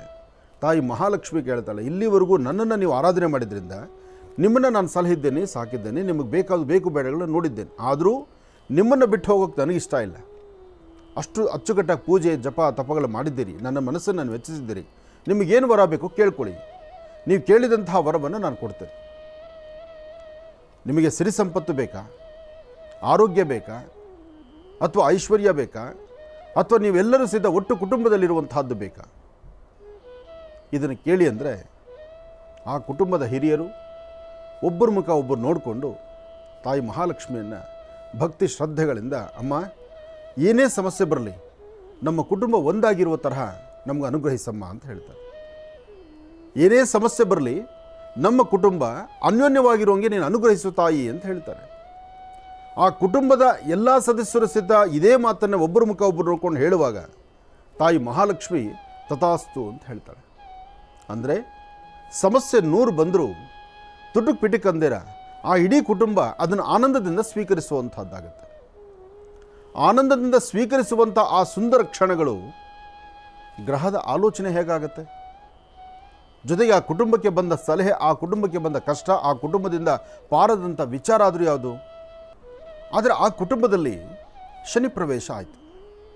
ಆ ಕುಟುಂಬದ ಸದಸ್ಯರಲ್ಲಿ ಶನಿ ಪ್ರವೇಶ ಆದಾಗ ಇನ್ನು ಅಲ್ಲಿ ವ್ಯಾಜ್ಯಗಳು, ಗಲಾಟೆಗಳು, ಸಮಸ್ಯೆಗಳು, ಹೊಡೆದಾಟಗಳು, ಮನಸ್ತಾಪ, ಮನಸ್ಸು ನೆಮ್ಮದಿ ಇಲ್ದಿರತಕ್ಕಂಥದ್ದು, ಚಂಚಲತೆ ಆಗ್ತಕ್ಕಂಥದ್ದು, ಇದ್ದಕ್ಕಿದ್ದಂಗೆ ಆ ಮುಖದಲ್ಲಿ ತೋರಿಸುವಂತಹ ಆವೇಶ, ಆಕ್ರೋಶ, ಕೋಪ ನೋಡಿದ್ರೆ ಅಲ್ಲಿ ವ್ಯಾಜ್ಯ ಶುರುವಾಗಬೇಕು. ಶನಿ ಪ್ರವೇಶ ಆಯಿತು. 1 ಮಾಸ ಮುಗೀತು.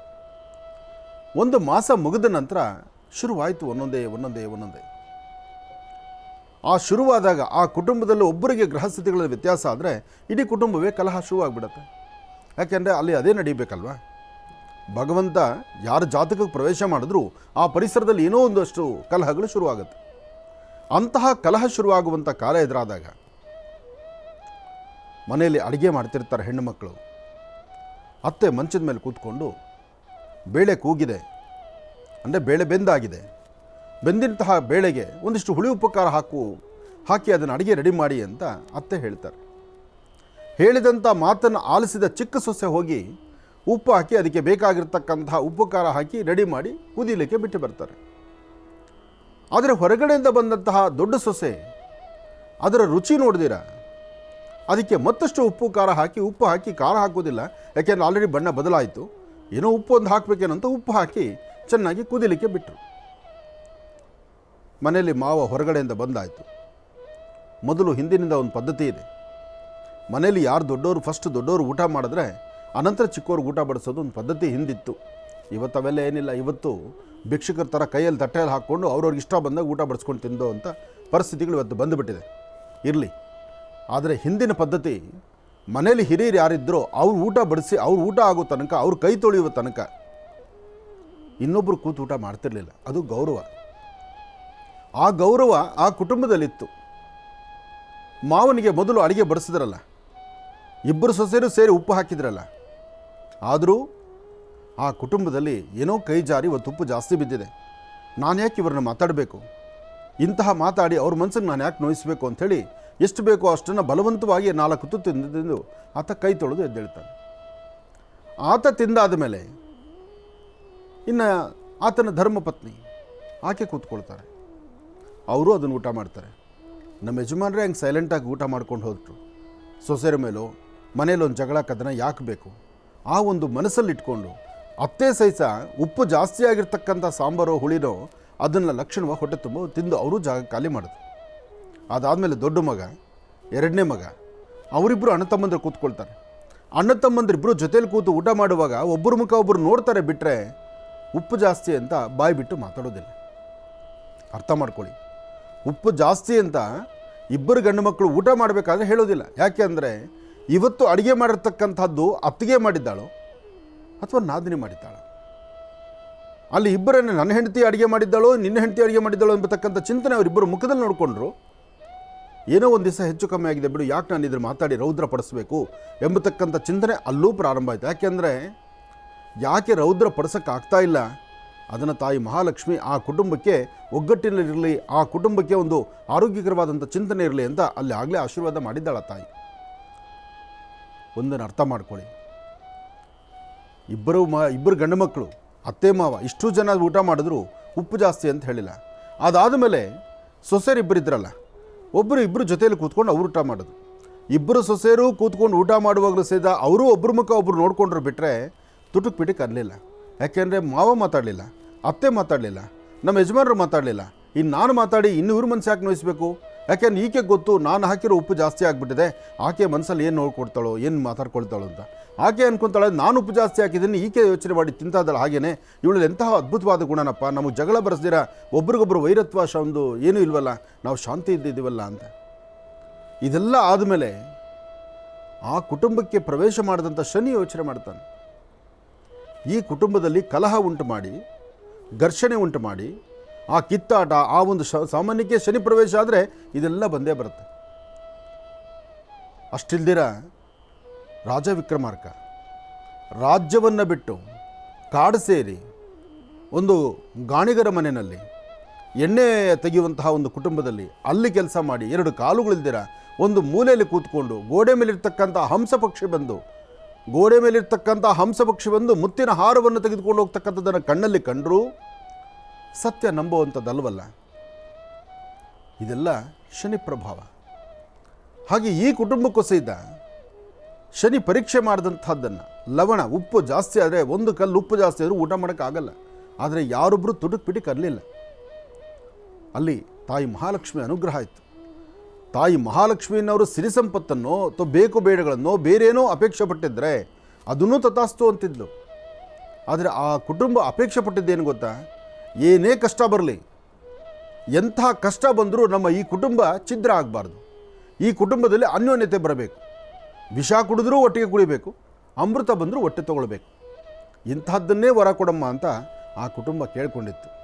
ಅದಕ್ಕೆ ಗ್ರಹಗಳು ಸಹಿತ ಅಸ್ತು ಅಂತ.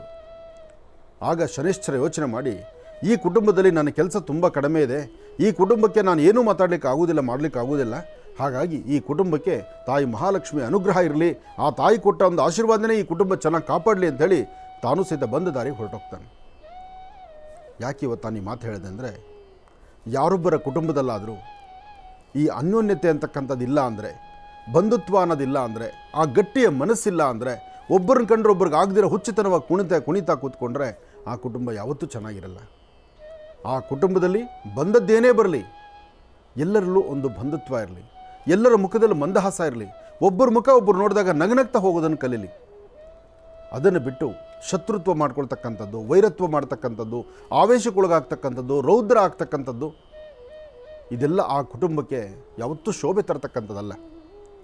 ಅಂತಹ ಕುಟುಂಬಗಳು ಪ್ರತಿನಿತ್ಯ ಕಣ್ಣೀರೇ. ಜಾತಕದಲ್ಲಿ ಶನಿ ಪ್ರವೇಶ ಆದರೂ ಇಂತಹ ದೋಷಗಳಿಂದ ಮುಕ್ತರಾಗಬೇಕಾದ್ರೆ ಮನುಷ್ಯನಿಗೆ ಒಂದು ಜ್ಞಾನ ಅಂತಕ್ಕಂಥದ್ದಿದೆ. ಅದನ್ನು ಭಗವಂತ ಎಲ್ಲರಿಗೂ ದಯಪಾಲಿಸಿದ್ದಾನೆ. ಕೊಟ್ಟಂಥ ಜ್ಞಾನವನ್ನು ನಾವು ಸಮೃದ್ಧಿತನದಲ್ಲಿ ತೆಗೆದುಕೊಂಡು ಹೋದರೆ ಆ ಕುಟುಂಬ ಯಾವತ್ತೂ ಹಸನ್ಮುಖಿಯಾಗಿರುತ್ತೆ. ಇದು ಈ ಕಥೆಯ ತಾತ್ಪರ್ಯ. ಇರಲಿ, ಒಳ್ಳೆಯದಾಗಲಿ. ಶುಭವಾಗಲಿ.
ಈ ಭಾಗದಲ್ಲಿ ತನ್ನದೇ ಆದಂತಹ ಒಂದಷ್ಟು ಧರ್ಮ ಕಾರ್ಯಗಳನ್ನು ವಿಶೇಷವಾಗಿ ನಡೆಸ್ತಿರ್ತಕ್ಕಂತಹ ನನ್ನ ಆತ್ಮೀಯರಾದಂತಹ ಗೋಪಾಲಯ್ಯರವರು ಹಾಗೂ ಈ ಭಾಗದಲ್ಲಿರ್ತಕ್ಕಂಥ ಪ್ರತಿಯೊಬ್ಬರು ಸೇರಿ ಒಂದು ವಿಶೇಷವಾಗಿರ್ತಕ್ಕಂಥ ಶಕ್ತಿ ಗಣಪತಿ ಅಂದರೆ ತಾಯಿನ ತೊಡೆ ಮೇಲೆ ಕೂಡಿಸ್ಕೊಂಡಿರೋ ಗಣಪತಿ ನಾವು ನೋಡಿದ್ದೇವೆ. ಹಾಗೆ ಗಣಪತಿಗಳಲ್ಲಿ ವಿಶೇಷವಾಗಿರ್ತಕ್ಕಂಥ ಗಣಪತಿಗಳು ನೋಡಿದ್ದೇವೆ. ಅಷ್ಟಗಣಪತಿ, ಸಿದ್ಧಿ ಗಣಪತಿ, ಮೋಕ್ಷ ಗಣಪತಿ, ಉದ್ದಂಡ ಗಣಪತಿ, ಮಹಾಗಣಪತಿ. ಇಷ್ಟೆಲ್ಲ ಗಣಪತಿಗಳ ಮಧ್ಯದಲ್ಲಿ ಅಣ್ಣ ತಮ್ಮಂದರನ್ನು ಒಂದು ಬಾಂಧವ್ಯವನ್ನು ಬೆಸೆತಕ್ಕಂತಹ ವಿಶೇಷವಾಗಿರ್ತಕ್ಕಂಥ ಗಣಪತಿಯನ್ನು ನಾವು ದರ್ಶನ ಮಾಡ್ತಾ ಇದ್ದೀವಿ. ಗಣಪತಿಯ ತೊಡೆ ಮೇಲೆ ಕೂತಿರ್ತಕ್ಕಂಥದ್ದು ಶ್ರೀ ವಲ್ಲಿ ದೇವಸೇನಾ ಸಮೇತ ಶ್ರೀ ಸುಬ್ರಹ್ಮಣ್ಯೇಶ್ವರ. ಅಂದರೆ ಅಣ್ಣ ತಮ್ಮಂದರ ಒಂದು ಬಾಂಧವ್ಯ, ಹಾಗೆ ಈ ಭಾಗದಲ್ಲಿ ಬರ್ತಕ್ಕಂಥ ಪ್ರತಿಯೊಬ್ಬರಲ್ಲೂ ಸಹಿತ ಒಂದು ಪ್ರೀತಿ ವಿಶ್ವಾಸ ಎಂಬತಕ್ಕಂಥದ್ದು ಯಥೇಚ್ಛವಾಗಿರಲಿ ಅಂತ ಇಲ್ಲಿ ಇಂತಹ ಒಂದು ಅದ್ಭುತವಾದಂತಹದ್ದನ್ನು ನಿರ್ಮಾಣ ಮಾಡಿದ್ದಾರೆ. ಅದರಲ್ಲೂ ಬಹಳ ಮುಖ್ಯವಾಗಿ ನನ್ನ ಮಹರ್ಷಿವಾಣಿ ಕಾರ್ಯಕ್ರಮದಲ್ಲಿ ನಾನು ತಿಳಿಸಿದ್ದೆ, ವಿಗ್ರಹ ಕೆತ್ತನೆ ಮಾಡತಕ್ಕಂಥದ್ದು ಒಬ್ಬ ಶಿಲ್ಪಿ ಕೆತ್ತನೆ ಮಾಡಿದ್ರು ವಿಗ್ರಹದಲ್ಲಿ ತನ್ನದೇ ಆದಂತಹ ಒಂದಷ್ಟು ಶಕ್ತಿ ಇರಬೇಕಾದ್ರೆ ಆ ಕಲ್ಲಿನಲ್ಲಿ ಆ ಚಾತುರ್ಯ ಇರಬೇಕು ಅಂತ. ಆ ಕಲ್ಲಿನಲ್ಲಿ ವಿಗ್ರಹ ಕೆತ್ತನೆ ಮಾಡತಕ್ಕಂಥ ಆ ಶಿಲೆಯಲ್ಲಿ ಅಂತಹ ಒಂದು ಅದ್ಭುತವಾದಂತಹ ಒಂದು ಕಾಯಕ ಇದ್ದರೆ ಆ ವಿಗ್ರಹದಲ್ಲಿ ಬರ್ತಕ್ಕಂಥ ಶಕ್ತಿಗಿನ್ನ ಆ ಕಲ್ಲಲ್ಲೇ ಆ ಶಕ್ತಿ ಇದ್ದರೆ ಆಗಷ್ಟೇ ಅದು ಕೆಲಸ ಮಾಡ್ತಕ್ಕಂಥದ್ದು. ದೇವಸ್ಥಾನದ ಮುಂಭಾಗದಲ್ಲಿರ್ತಕ್ಕಂಥ ಧ್ವಜಸ್ತಂಭವೂ ಕಲ್ಲೇ, ದೇವಸ್ಥಾನದ ದ್ವಾರವೂ ಕಲ್ಲೇ, ನೀವು ನಿಂತು ಓಡಾಡುವಂಥ ಹಾಸಿರ್ತಕ್ಕಂಥದ್ದೂ ಕಲ್ಲೇ. ಆದರೆ ಪೂಜೆಗೆ ಅರ್ಹವಾಗಿರ್ತಕ್ಕಂಥ ಈ ಶಿಲೆಯಲ್ಲಿ ಒಂದು ಅದ್ಭುತವಾದಂತಹ ಒಂದು ವಿಶೇಷತೆ ಇದೆ. ಈ ಶಿಲೆಯ ಹಿಂಭಾಗದಲ್ಲಿರ್ತಕ್ಕಂಥ ಒಂದು ಅದ್ಭುತವಾದಂತಹ ಅನುಷ್ಠಾನ ಅಂದರೆ ಈ ಕಲ್ಲಿನಲ್ಲಿ ಅಂತಹ ಒಂದು ಶಕ್ತಿ ಇದ್ದಿದ್ದರಿಂದ ಎರಡು ಶಕ್ತಿಗಳು ಐಕ್ಯವಾಗಿ ಇಲ್ಲಿರ್ತಕ್ಕಂಥದ್ದಾಗಿದೆ. ಆದಿಪೂಜಿತನೂ ಅಗ್ರಗಣ್ಯನೂ ಆದಂತಹ ಗಣಪ, ಹಾಗೆ ಸಮಸ್ತವಾಗಿರ್ತಕ್ಕಂಥ ಮನುಷ್ಯನ ಗ್ರಹಗತಿಗಳಲ್ಲಿ ಹಾಕುವ ಪ್ರತಿ ಹೆಜ್ಜೆಯಲ್ಲೂ ಸಹಿತ ಯಶಸ್ಸು ಬರಬೇಕಾದ್ರೆ ಸೌಂದರ್ಯ ಮತ್ತು ಚರ್ಮಕ್ಕೆ ಸಂಬಂಧಪಟ್ಟದ್ದು 72,000 ನರನಾಡಿಗಳಲ್ಲೂ ಸಹಿತ ತನ್ನದೇ ಆದಂತಹ ಚಾಪನ್ನು ಮೂಡಿಸಬೇಕಾದ್ರೆ ಅಥವಾ ದೇಹದಲ್ಲಿರ್ತಕ್ಕಂಥ ನರನಾಡಿಗಳಿಗೊಂದು ಶಕ್ತಿ ಬರಬೇಕಾದ್ರೆ ಅದಕ್ಕೆ ರಕ್ತ ಚಲನೆ ಸಮಂಜಸವಾಗಿರಬೇಕು, ಆರೋಗ್ಯಕರವಾಗಿರಬೇಕು. ಅಂತಹ ಆರೋಗ್ಯವನ್ನು ದಯಪಾಲಿಸ್ತಕ್ಕಂಥವನು ಶ್ರೀ ವಲ್ಲಿ ದೇವಸೇನಾ ಸಮೇತ ಸುಬ್ರಹ್ಮಣ್ಯೇಶ್ವರ ಹಾಗೂ ಮಹಾಗಣಪತಿ ಎರಡೂ ವಿಶೇಷವಾಗಿರ್ತಕ್ಕಂಥ ಶಕ್ತಿ ದೇವತೆಗಳ ಈ ಒಂದು ಪ್ರತಿಷ್ಠಾಪನಾ ಮಹೋತ್ಸವ ಇವತ್ತು ಬಹಳ ಅದ್ಭುತವಾಗಿ ನಡೀತಾ ಇದೆ. ಇಂತಹ ಅದ್ಭುತವಾದಂತಹ ಕಾಯಕಕ್ಕೆ ಸಾಕಷ್ಟು ಜನ ಗಣ್ಯರು ಆಗಮಿಸಿದ್ದಾರೆ, ಯತಿವರಣ್ಯರು ಆಗಮಿಸಿದ್ದಾರೆ, ಸಾಧು ಸಂತರು ಆಗಮಿಸಿದ್ದಾರೆ, ಸಾಕಷ್ಟು ಜನ ಋತ್ವಿಜರು ಆಗಮಿಸಿದ್ದಾರೆ. ಎಲ್ಲರೂ ಶ್ರದ್ಧೆಯಿಂದ ಭಕ್ತಿಯಿಂದ ನಮ್ಮ ಭಾರತೀಯ ಹಿಂದೂ ಸನಾತನ ಧರ್ಮ ಸೂಕ್ಷ್ಮತೆಯ ವಿಶೇಷವಾಗಿರ್ತಕ್ಕಂಥ ಅನುಷ್ಠಾನಗಳನ್ನು ಮಾಡ್ತಾ ಇದ್ದಾರೆ. ಇವತ್ತು ಕಾರ್ಯಕ್ರಮವನ್ನು ಯಾರೆಲ್ಲ ವೀಕ್ಷಣೆ ಮಾಡ್ತಿದ್ದೀರಿ ತಮ್ಮೆಲ್ಲರ ಮನೋಕಾಮನೆ ಬೇಗ ಸಿದ್ಧಿಯಾಗಲಿ ಅಂತ ನಾನು ದೇವರನ್ನ ಪ್ರಾರ್ಥನೆ ಮಾಡಿದೆ. ಪ್ರತಿಯೊಬ್ಬರು ತಮ್ಮ ತಮ್ಮ ಗೋತ್ರ, ಹೆಸರು, ನಕ್ಷತ್ರವನ್ನು ಹೇಳ್ಕೊಳ್ಳಿ. ನಿಮ್ಮೆಲ್ಲರ ಹೆಸರಲ್ಲಿ ಒಂದು ವಿಶೇಷವಾಗಿರ್ತಕ್ಕಂಥ ಸಾನ್ನಿಧ್ಯದಲ್ಲಿರ್ತಕ್ಕಂಥ ಗಣಪನ ಒಂದು ಅರ್ಚನೆ ಸಂಕಲ್ಪವನ್ನು ಮಾಡೋಣ.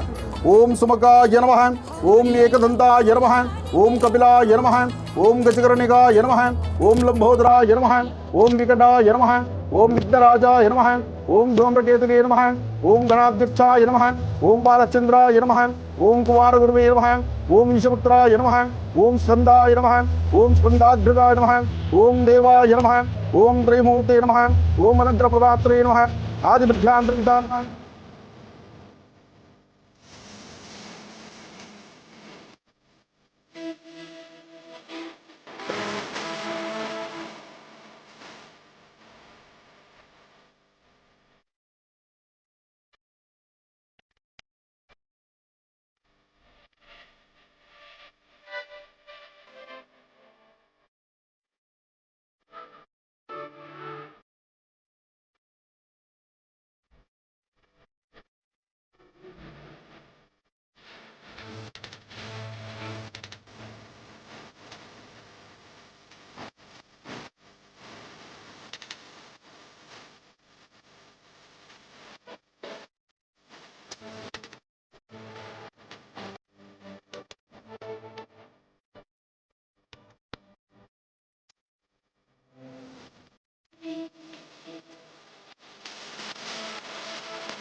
ಗಣೇಶನೇ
ಮಹರ್ಷಿವಾಣಿ ಕಾರ್ಯಕ್ರಮದ ಸಮಸ್ತ ವೀಕ್ಷಕ ಬಂಧುಗಳಿಗೆ ತಾಯಿ ಮಹಾಲಕ್ಷ್ಮಿಯ ಸಂಕಷ್ಟರ ಮಹಾಗಣಪತಿಯ ಸಂಪೂರ್ಣ ಅನುಗ್ರಹ ತಮ್ಮೆಲ್ಲರಿಗೂ ಸಿಗಲಿ.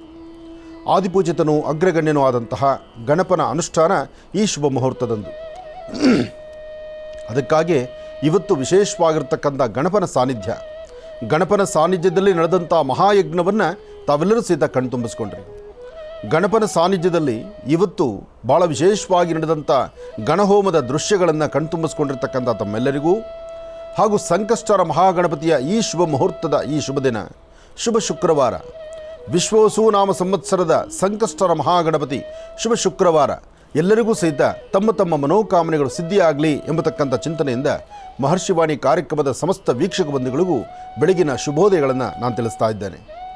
ನಿಮ್ಮೆಲ್ಲರ ಜೀವನ, ತಾವೆಲ್ಲರೂ ಹಾಕುವಂಥ ಪ್ರತಿ ಹೆಜ್ಜೆ ಹೆಚ್ಚಿನ ಯಶಸ್ಸಿನದಾಗಿರಲಿ, ಒಳ್ಳೆಯದಾಗಿರಲಿ. ಮನುಷ್ಯ ತಾನು ಹಾಕುವ ಪ್ರತಿ ಹೆಜ್ಜೆಯಲ್ಲೂ ಏನಾದರೂ ಒಂದು ಸಂಪಾದನೆ ಮಾಡಬೇಕು, ಏನಾದರೂ ಒಂದು ಯಶಸ್ಸನ್ನು ಸಿದ್ಧಿಪಡಿಸ್ಕೊಳ್ಬೇಕು. ಆ ಯಶಸ್ಸೆಂಬತಕ್ಕಂಥದ್ದು ಹೇಗೆ? ನೀವು ಅಂದುಕೊಂಡಿದ್ದನ್ನು ಸಾಧನೆ ಮಾಡಿದ್ರೆ ಅದು ಯಶಸ್ಸಿನ ಫಲ. ಆದರೆ ಆ ಯಶಸ್ಸಿಗೆ ಕಾರಣ ಹೇಗೆ? ಆದಿಪೂಜಿತನೂ ಅಗ್ರಗಣ್ಯನೂ ಆದಂಥ ಗಣಪನ ಪ್ರಾರ್ಥನೆ ಮಾಡೋದ್ರಿಂದ, ಗಣಪನ ಅನುಗ್ರಹದಿಂದ ಮಾತ್ರ ಕಾರ್ಯಸಿದ್ಧಿ ಆಗುತ್ತೆ ಎಂಬತಕ್ಕಂಥದ್ರಲ್ಲಿ ಸ್ವಲ್ಪವೂ ಸಂದೇಹವಿಲ್ಲ. ಯಾಕೆಂದರೆ ಸಾಕಷ್ಟು ಇತಿಹಾಸ ಹೇಳುತ್ತೆ, ಸಾಕಷ್ಟು ಗ್ರಂಥಗಳು ಹೇಳುತ್ತೆ, ಸಾಕಷ್ಟು ಪುರಾಣಗಳೇ ಸಾರಿ ಹೇಳ್ತಾ ಇದೆ. ಶಿವನ ಆತ್ಮಲಿಂಗವನ್ನು, ಬೇಡಿದ ಆತ್ಮಲಿಂಗವನ್ನು ಶಿವ ಯೋಚನೆ ಮಾಡಲಿಲ್ಲ. ಶಿವ ತನ್ನ ಆತ್ಮಲಿಂಗವನ್ನು ಬೇಡಿದಂಥ ಕಾಲದಲ್ಲಿ ಆತ ಯೋಚನೆ ಮಾಡಲಿಲ್ಲ, ನನ್ನ ಆತ್ಮಲಿಂಗವನ್ನು ಒಬ್ಬ ಭಕ್ತ ಬೇಡ್ತಿದ್ದಾನಲ್ಲ, ಕೇಳ್ತಿದ್ದಾನಲ್ಲ, ಆತನಿಗೆ ಆತ್ಮಲಿಂಗವನ್ನು ಕೊಟ್ಟರೆ ಹೇಗೆ, ಆತ ಹೇಗೆ ನಿಭಾಯಿಸ್ಕೋಬಲ್ಲ, ಅದನ್ನು ಹೇಗೆ ಸುಧಾರಿಸಬಲ್ಲ, ಅಥವಾ ಈ ಕೈಲಾಸದಿಂದ ನನ್ನ ಆತ್ಮಲಿಂಗವನ್ನು ನಾನು ಕಳಿಸ್ಕೊಡ್ತಾ ಇದ್ದೀನಲ್ಲ ಅನ್ನೋ ಪರಿಜ್ಞಾನ, ಆ ಆಲೋಚನೆ ಶಿವ ಮಾಡಲಿಲ್ಲ. ಶಿವ ಬೇಡಿದ್ದನ್ನು ಕೊಡುವವನಷ್ಟೇ. ಕೊಟ್ಟಾದ ಮೇಲೆ ಅದನ್ನು ಹೇಗೆ ಸುಧಾರಿಸ್ಕೊಳ್ತೀಯ ಅನ್ನೋದರ ಅರಿವು ನಿಮಗಿರಬೇಕು. ಆದರೆ ಯಾವುದೇ ಕಾಯಕವನ್ನು ಮಾಡಬೇಕಾದ್ರೂ ಅದಕ್ಕೂ ಪೂರ್ವಭಾವಿಯಾಗಿ ಒಂದು ವ್ಯವಸ್ಥೆ ಅಂತ ಇರುತ್ತೆ. ಆ ವ್ಯವಸ್ಥೆ ಎಂಬತಕ್ಕಂಥದ್ದನ್ನು ಆಲೋಚನೆ ಮಾಡಿದರೆ ಮುಂದೆ ನಡೆದರೆ ಅಲ್ಲಿ ಅಚಾತುರ್ಯಗಳಾಗುತ್ತೆ. ಅದೇ ನಡೆದದ್ದು ಕೈಲಾಸದಾತನಾದಂತಹ ಸಾಂಬ ಸದಾಶಿವ ತನ್ನ ಆತ್ಮಲಿಂಗವನ್ನು ಕೊಡೋದಕ್ಕೂ ಮುನ್ನ ಏನು ನಡಿಬೇಕಾಗಿತ್ತೋ, ಏನಾಗಬೇಕಾಗಿತ್ತೋ, ಅಂದು ಶಿವ ಏನು ಆಜ್ಞೆಯನ್ನು ಮಾಡಿದ್ನೋ ಆ ಆಜ್ಞಾನುಸಾರ ಆ ಕಾಯಕ ಮಾಡಲಿಲ್ಲ. ಅದಕ್ಕಾಗಿ ಆತ್ಮಲಿಂಗ ಬಂದು ಗೋಕರ್ಣದಲ್ಲಿ ಕೂತ್ಕೊಳ್ತು. ಇವತ್ತು ಗೋಕರ್ಣದಲ್ಲಿರ್ತಕ್ಕಂತಹ ಆತ್ಮಲಿಂಗ, ಸಮುದ್ರ ತಟದಲ್ಲಿರ್ತಕ್ಕಂತಹ ಆತ್ಮಲಿಂಗ, ಗೋಕರ್ಣದಲ್ಲಿರ್ತಕ್ಕಂತಹ ವಿಶೇಷವಾದಂತಹ ಲಿಂಗ ಗಣಪ ಪುನಃ ಅಲ್ಲಿ ಪ್ರತಿಷ್ಠಾಪನೆ ಮಾಡ್ತಾನೆ. ಗಣಪ ತನ್ನ ಸ್ವಹಸ್ತದಿಂದ ಪ್ರತಿಷ್ಠಾಪನೆ ಮಾಡಿರ್ತಕ್ಕಂಥದ್ದು ಎಂಬತಕ್ಕಂಥದ್ದನ್ನು ಸಾರಿ ಹೇಳುತ್ತೆ ಗ್ರಂಥಗಳು. ಅಂತಹ ಗೋಕರ್ಣನಾಥೇಶ್ವರನ ಸಾನ್ನಿಧ್ಯ ಅಷ್ಟು ವಿಶೇಷವಾಗಿರ್ತಕ್ಕಂಥದ್ದು. ಹಾಗಾಗಿ ಗಣಪನ ಪೂಜೆ ಎಂಬತಕ್ಕಂಥದ್ದು ಪ್ರತಿಯೊಬ್ಬರು ಮಾಡಲೇಬೇಕು. ಬೆಳಿಗ್ಗೆ ಎದ್ದು ಪ್ರತಿನಿತ್ಯದ ಕಾಯಕದಲ್ಲಿ ನಿಮ್ಮ ಮನೆಯಿಂದ ಆಚೆ ಹೊರಡೋದಕ್ಕೂ ಮುನ್ನ ನಿಮ್ಮ ಮನೆ ದೇವರ ಸಾನ್ನಿಧ್ಯದಲ್ಲಿ ಬಂದು ಓಂ ಗಂ ಗಣಪತೇ ನಮಃ, ಓಂ ಗಂ ಗಣಪತೇ ನಮಃ, ಓಂ ಗಂ ಗಣಪತೇ ನಮಃ ಈ ಪ್ರಕಾರವಾದಂತಹ ಈ ಮಂತ್ರವನ್ನು 3 ಬಾರಿ ನೀವು ಪಠನೆ ಮಾಡಿದ್ರೂ ಸಾಕು. 3 ಬಾರಿ ಗಣಪತಿಯ ಮಹಾಮಂತ್ರವನ್ನು ಪಠಿಸಿ ನಿಮ್ಮ ಕುಲದೇವರನ್ನು ಪ್ರಾರ್ಥನೆ ಮಾಡಿಕೊಂಡ್ರೆ ಅಸಾಧ್ಯವಾದ್ದನ್ನು ಸಾಧನೆ ಮಾಡ್ಕೊಳ್ಬೋದು. ಆದರೆ ಗಣಪತಿಯ ಮಂತ್ರವನ್ನು ನೀವು ಪಠನೆ ಮಾಡ್ತೀರಾ, ಗಣಪತಿಯನ್ನು ಮನಸ್ಸಲ್ಲಿ ಪ್ರಾರ್ಥನೆ ಮಾಡ್ತೀರಾ, ಯಾವುದೇ ಒಂದು ಪೂಜಾ ಕೈಂಕರ್ಯಗಳಿಗೆ ಮುಂದಾದರೂ ಅದು ಸಾಧ್ಯವಾ? ಅದು ಆಗುತ್ತಾ? ಸಾಧ್ಯವೇ ಇಲ್ಲ. ಯಾಕೆಂದರೆ ಬರೀ ಗ್ರಂಥಗಳಷ್ಟೇ ಅಲ್ಲ, ಪ್ರತಿಯೊಬ್ಬರೂ ಸಹಿತ ಋಷಿಮುನಿಗಳ ಕಾಲದಿಂದಲೂ ಗಣಪನ ಪ್ರಾರ್ಥನೆ ಇದೆ.